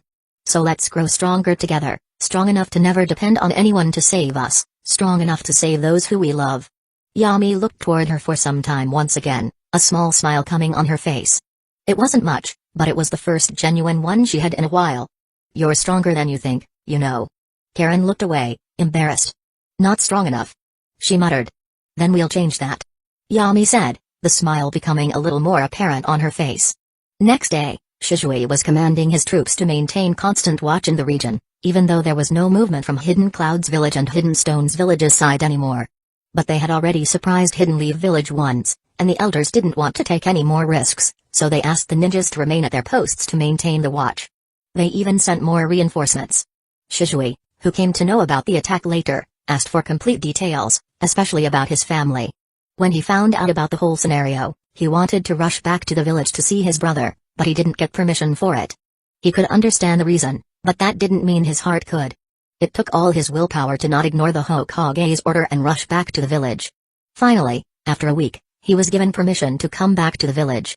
So as soon as he transferred his command to other elite jonin, he rushed back to Hidden Leaf Village at full speed. While he was coming back to the village, Kdo was preparing for a very important operation. All of the things were double-checked. The chief medical ninja had gone through the procedure multiple times, with Mitsuru taking all of the preparations regarding the operation theater and all medical equipment in hand. Finally, the time of the operation arrived. You are really not going to let me enjoy my rest, right? Itachi asked, sitting in the operation room with Kdo. Fugaku and Mitsuru were waiting outside. Well, if you want, I can come up with an excuse to postpone this operation by a few months later. Kdo said, giving Itachi his change of clothes for the operation. I can't waste the hard work of my subordinate, so I will graciously allow you to complete the operation today. Itachi said while changing clothes. It is not a problem at all, my lord. I will just inform uncle that you are not ready for the operation. Kdo said with a smile and was about to make his way toward the door when Itachi grabbed his shoulder. There is no need for that. I don't want any rest. Itachi said. Aren't you forgetting about adding something in your sentence? Kdo asked. Sorry tch, Itachi said. That's more like it. Kdo said, his smile increasing further. After Itachi changed into a hospital gown, he laid on the bed. How are you doing now? Itachi finally started the conversation, not knowing how he should begin. Fine, there is no use crying over the past. Kdo said and then started arranging the medical equipment. You are not just going to focus on medical jutsu now, right? Itachi asked, half joke, half serious. Nope, I have made a promise which will not let me do it. What promise? There will be only 3 great ninja villages in the future. Hidden Clouds Village and Hidden Stones Village will not be in the list anymore. Kdo turned towards Itachi, his eyes resolute and sharp. For a second, Itachi wanted to think it was a joke. He himself knew what a major village represented in their world, the epitome of power, the hegemony of the world, and Kdo was planning on removing 2 of them. It had to be a joke, but he couldn't shake off the feeling that it was not. Sigh. Since you have saved my life twice already, I already owe you. So if you need my help in the future regarding this promise of yours, don't shy away. I will help my subordinates to the best of my capabilities. Itachi said, joking at the end to remove the heavy atmosphere in the room. I hope you will not chicken out in the future. Kdo said. Not a chance. End of the discussion, boys. It's time to start the operation. Kdo, you will be in charge of the operation as planned, and we will be here to assist you. There is no room for any mistake. Are you ready? Mitsuru asked, wearing her gloves, followed by 2 other chief medical ninjas. Yes, sensei. Kdo said. Itachi was a little tense seeing all this, but he calmed down. Till now, he at least knew Kdo enough that he wouldn't have even proposed this if he was not sure of success, so he left the worry and the operation started in earnest. Chapter 381, Playing with Fire. In the office of Hidden Leaf Village's leader, 2 of its most powerful ninja were sitting, both having S-rank strength capable of changing the direction of the war on their own. Shizui and Jiraiya were called to Hiruzen's office regarding an important matter, which was not disclosed to them till now in the slightest. Yesterday, they were informed that they would be going with the Fire Daimyo to the Land of Mist for a business deal. But suddenly they were informed of another mission they had to take and had to visit the Hokage's office, the second one which is not in the Hokage building, discreetly. Since Shikaku is here as well, I assume you guys are planning something again? Jiraiya asked. After Hiruzen, He was the strongest ninja in Hidden Leaf Village. Well, it was debatable who was stronger between Hiruzen and Jiraiya, but considering all of the experience and techniques Hiruzen knew, as well as all of the information he had about Jiraiya and his fighting style, there was quite a high chance that Hiruzen would win in a one-to-one fight. So Jiraiya, who could be considered the strongest ninja in Hidden Leaf Village, usually didn't care about formalities at all, especially since Hiruzen was his sensei and almost like his father. That's why he was questioning the meeting easily. Yes, Lord Jiraiya, as you know, we were going to return the favor to Hidden Clouds Village and Hidden Stones Village. This is regarding that. Shikaku said. You're not actually sending me and him on that mission, right? Are we really going to go to war with Hidden Clouds Village and Hidden Stones Village? Jiraiya asked, his demeanor becoming serious. Not you two, Lord Jiraiya, but someone with almost the same chakra signature as you guys, since you will be going with the fire daimyo to the Land of Mist. Shikaku said, barely holding back his smirk. We will be playing with fire if we do that. Shizue said, as the meaning behind Shikaku's words became clear in his mind. Yes, but that fire will not be able to burn us at all. What are they going to do, tell that the fire daimyo is lying? They brazenly declared their ninja as rogues when they were killed during the attack. If we agreed to that because we are not ready for a war, so will they. Because no matter how unprepared we are for a war, we can handle those two for now. With Hidden Sand Village being an ally and Hidden Mist Village in civil war, we will only have to focus on two villages, which is doable, and it is known by them as well, so they will not start a war either. Shikaku said. But won't it just lead to them attacking more of our outposts in retaliation? Shizue asked. Being away from the village, he didn't know about the meetings that took place here, while Jiraiya was present, so he knew about it from before, and also why these two brains of Hidden Leaf Village agreed to this plan. No, if that happens, we will be forced to start a war, even if we want to or not. We, as the strongest village and the one with most fertile land and resources, can't take these attacks lying down. Otherwise, we will become a target to exploit for other villages. Neither Hidden Clouds Village nor Hidden Stones Village is dumb enough to do that. Shikaku said with absolute confidence in his voice. So what do you think they will do when we destroy their outpost? It's not like they will just say, okay, our balance is settled, now let's move on, right?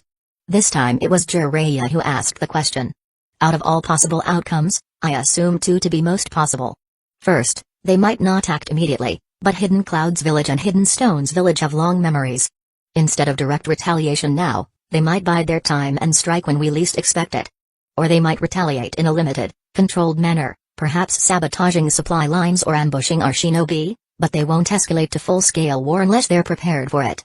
In both cases, there will be no war since we can't pin the blame on them, and we will have two time bombs on our back to always be on the lookout for. Shikaku said. Since you guys have already thought this through, there is nothing for us to care about anyway. Just tell us what we are going to do. Jiraiya said, his expression going back to a lazy one. Jiraiya-sama, you will be going to. Shikaku started the briefing of the plan in detail, with the capabilities of the ninja who were going to follow them on a mission, as well as what they were expected to do there. Both Jiraiya and Shizue had different roles, and both were more than qualified for it. If you have any doubts, you can ask now. Shikaku said at the end of the briefing. Only one, how much can I show? Jiraiya asked. All of your capabilities. That is the whole point of sending you on the mission. To show that it's not only them who are the shameless ones? Jiraiya asked in a mocking tone. For my village, I can be the most shameless person in the world. Hiruzen said without even an ounce of hesitation. So can we. Since everything is clear, I will take my leave.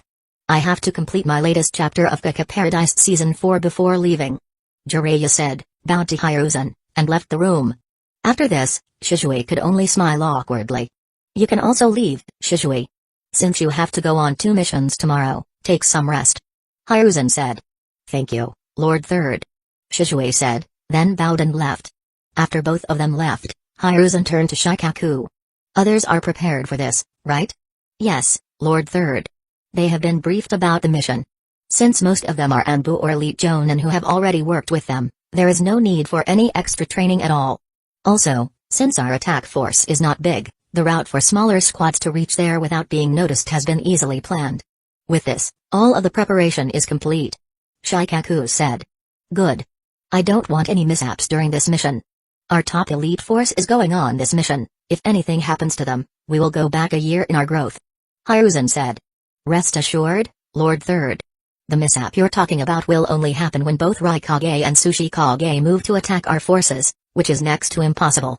But I still gave signals to our spies to keep on the lookout for any movement of these two or their Jinchuriki. Hiruzen nodded his head. It was not that he didn't know this, but the risk was just that high that he couldn't keep his worry in check. In one corner, this was happening, while in another part of Hidden Leaf Village, a celebration was going on. Fugaku had made 3 restaurants in the Uchiha compound free for a week straight, and all of Hidden Leaf Village was invited to eat. He was even planning on throwing a celebration party, which Itachi stopped after many requests. With 3 restaurants of the Uchiha compound, and that too with the highest rating, which could be considered 5-star on Earth, being free, the crowd of people that went to the Uchiha compound was no joke. In a sense, this big movement also helped Hidden Leaf Village to hide the preparation of the attack from spies in the village. Chapter 382, Big Brother Shizue returned from the Hokage's office and told his family about the mission he was going to take, about the daimyo's safety. But you just came back, and now you have to go on another mission. Are they going to work you till you are bones and skin? If it is so hard to be a Nanbu, just quit it. He said, as Shizue had just come back yesterday and now had to go on another mission, and that too for 3 weeks. Mom, this mission is the easiest mission one could get. Protecting the caravan of Fire Daimyo with Jiraiya-sama and a ton of other elite ninja, there is no need for you to worry about anything. Shizue tried to calm his mother down, who was on the verge of going to the Hokage building to question Hiruzen himself. But unlike he, Kdo was more experienced in these missions, at least more than her, so he had a hunch that Hiruzen wouldn't have called Shizue back for a mission like protecting the Fire Daimyo when he had more than enough ninja for it, along with Jiraiya, who could easily handle such a mission alone as he had always done. There is something other than this mission. Considering how brother is not telling us anything, it must be something confidential, Kdo thought, but didn't say anything. He already had a guess which mission Shizue may have gotten, but he kept it to himself. Then tell Lord Third that you will not take any mission after this one for a month. I don't care how important it is. Even your father used to say how important it is to take a break in between missions, as they are more mentally taxing than physically. He said, her stance clear, either rest or she will have a talk with Hiruzen himself. As you wish, Mom. I will ask for a month's leave from Lord Third after this mission. Shizue said with a big smile on his face. She nodded her head, after which dinner was served. After a very long time, all 5 members of the family were dining together, so he had prepared a feast once again, which left all of them bloated. I will have a stroll to digest this. Will anyone join me? Shizue said, patting his bulging belly. I have to do the dishes. He said. Mom, I can. No need, I can do this.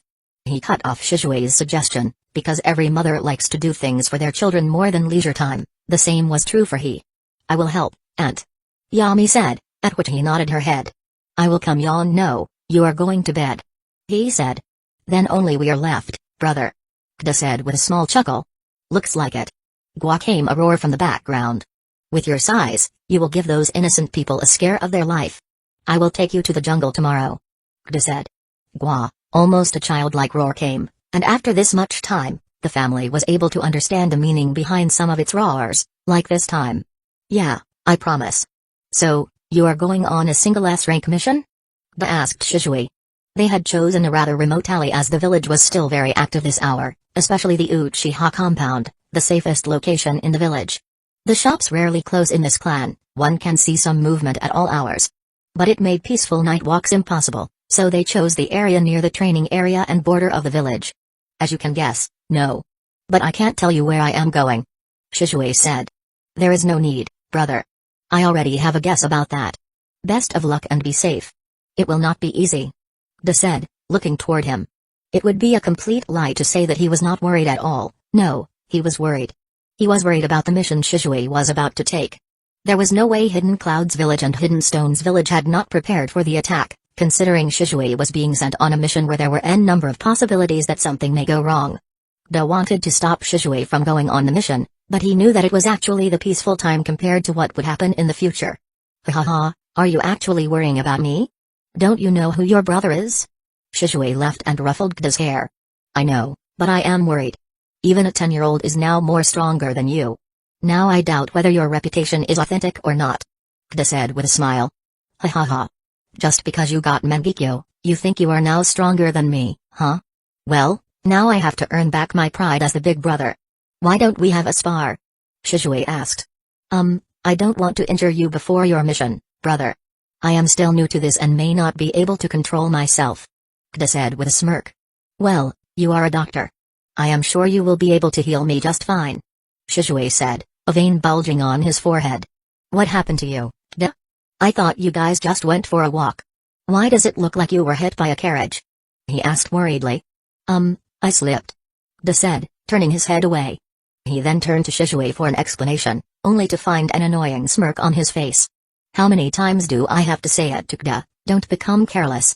Now go and take some rest, and tell your big brother if you have any problem, okay? Shizue asked. Yes, brother TCH. Kda clicked his tongue and went into his room, but there was a smile on his face. In the spar, he had tried his very best to fight Shizue, used every trick possible aside from his Mengekyo ability, and he still lost to Shizue. If it had to be compared, both of them had a gun, but Shizue had more experience and better aim and dexterity, which gave him an edge. Even though Kda lost the spar, and since his earlier provocations were a little too much, he had to pay the price. The end result, which was the end of his worries about Shizue's safety, was definitely worth it. So Kda went to his room with a broken body but a calm mind and a smile on his face. Chapter 383, Preparations and New Faces. The morning sun cast a golden hue over Hidden Leaf Village as Shizue and Jiraiya made their way to the designated meeting place in the Hokage building. The basement of the building was a place where not even the elders of Hidden Leaf Village were allowed to visit without the Hokage's permission, and in that basement, 60 ninja were waiting for their commanders. The air was thick with anticipation, as all of them knew the gravity of the mission ahead. They were tasked with infiltrating and destroying key outposts of Hidden Clouds Village and Hidden Stones Village. The success of this mission would not only avenge Hidden Leaf Village's losses but also send a clear message to the other villages: Hidden Leaf Village was not to be trifled with. Both Jiraiya and Shizue entered the basement at the same time, their eyes scanning the team present in front of them. The shinobi were a mix of Anbu operatives, elite jonin, and specialized ninja with unique skills. Each one had been handpicked for their expertise and strength, with special care taken to ensure not even a chance of any of them being a spy. After scanning the ninjas, they made their way in front of the formation, the ninja waiting for them to give orders. Aside from the anxiety, there was a sense of excitement in their eyes as well. Being led by someone like Jiraiya was not something that happened every day.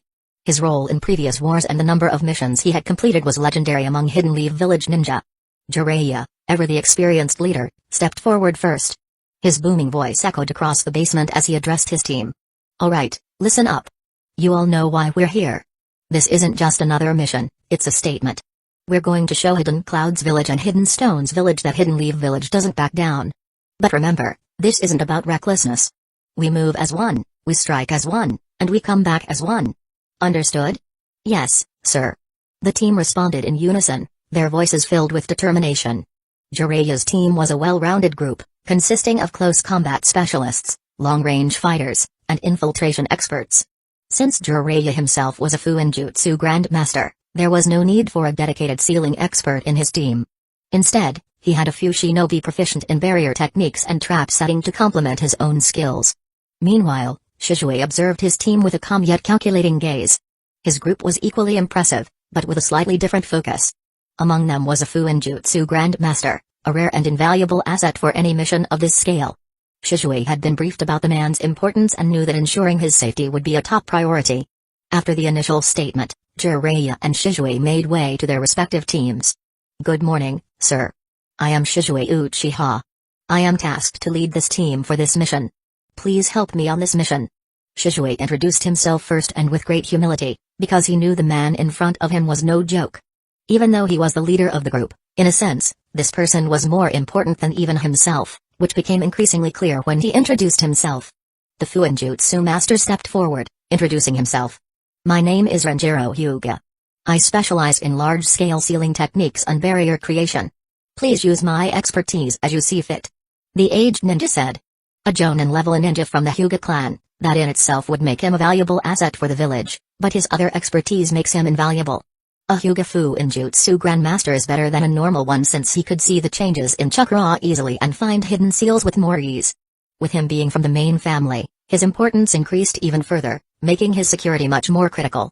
This just shows how much importance Hidden Leaf Village is putting on this mission. Shizue nodded, acknowledging Renjiro's role. Your expertise will be crucial, Renjiro-san. Though no mission is more important than you, as your advice is invaluable for us youngsters, so please stay close to me during the mission. I will do my best to ensure your safety. Shizue said, giving the best respect to the person. Renjiro gave a small smile. I'll hold you to that, Shizue-san. The rest of Shizue's team included tracking specialists, medical ninja, and a few shinobi with unique KK Genkai.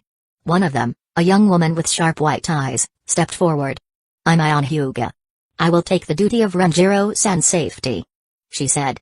Even though it would have been Shizue's decision, her being from the branch family actually made it her duty to protect Renjiro. Having an elite Jonin level ninja as a guard for Renjiro was important, so Shizue agreed without any problem at all. As the teams finalized their introductions, Shizue and Jiraiya took a moment to discuss the mission details. They reviewed the routes their teams would take, the outposts they were targeting, and the contingency plans in case things went south. Remember, Jiraiya said, his tone serious, this isn't just about destroying their outposts. It's about sending a message. We hit hard, we hit fast, and we disappear before they even know what hit them. There should be no witness of you being there, I mean no one. Don't worry, Jiraiya-sama. I am quite confident in my speed, but I will still try my best to follow your advice. Shizue said with a smile. I know. The advice was for your teammates. Jiraiya said, looking toward the ninjas behind Shizue. With the plans finalized, the teams began their preparations. Even though they were experienced ninja, it was still better to have some practice for coordination before such a big attack. Shizue's group focused on coordinating their movements and practicing their formations with various secret signs discussed for different situations, while Jiraiya's team worked on perfecting their ambush tactics. Renjiro then told them the best way to destroy any seal, which jutsu would work best, whether to attack the seal or the area near it when different signals were given. As the sun began to set, Shizue gathered his team for a final briefing. We move out at dawn. Get some rest tonight. Tomorrow, we move out to show the might of Hidden Leaf Village. The shinobi dispersed, each one mentally preparing for the challenges ahead. Shizue stayed behind, his thoughts lingering on the mission. He knew the risks, but he also knew the importance of what they were about to do. You will do fine, boy. Don't worry too much, Jiraiya said, patting Shizue's shoulder, having just completed the training of his team and sent them back for rest. I know, Jiraiya-sama. I was thinking about how many lives will be lost just because of some power play. Shizue said. Ha ha ha, you two really are brothers. Your brother also said the same things, you know. And I am glad Hidden Leaf Village has such ninjas who know that life, whether of friends or foes, is equally important. And that's why we are doing this mission.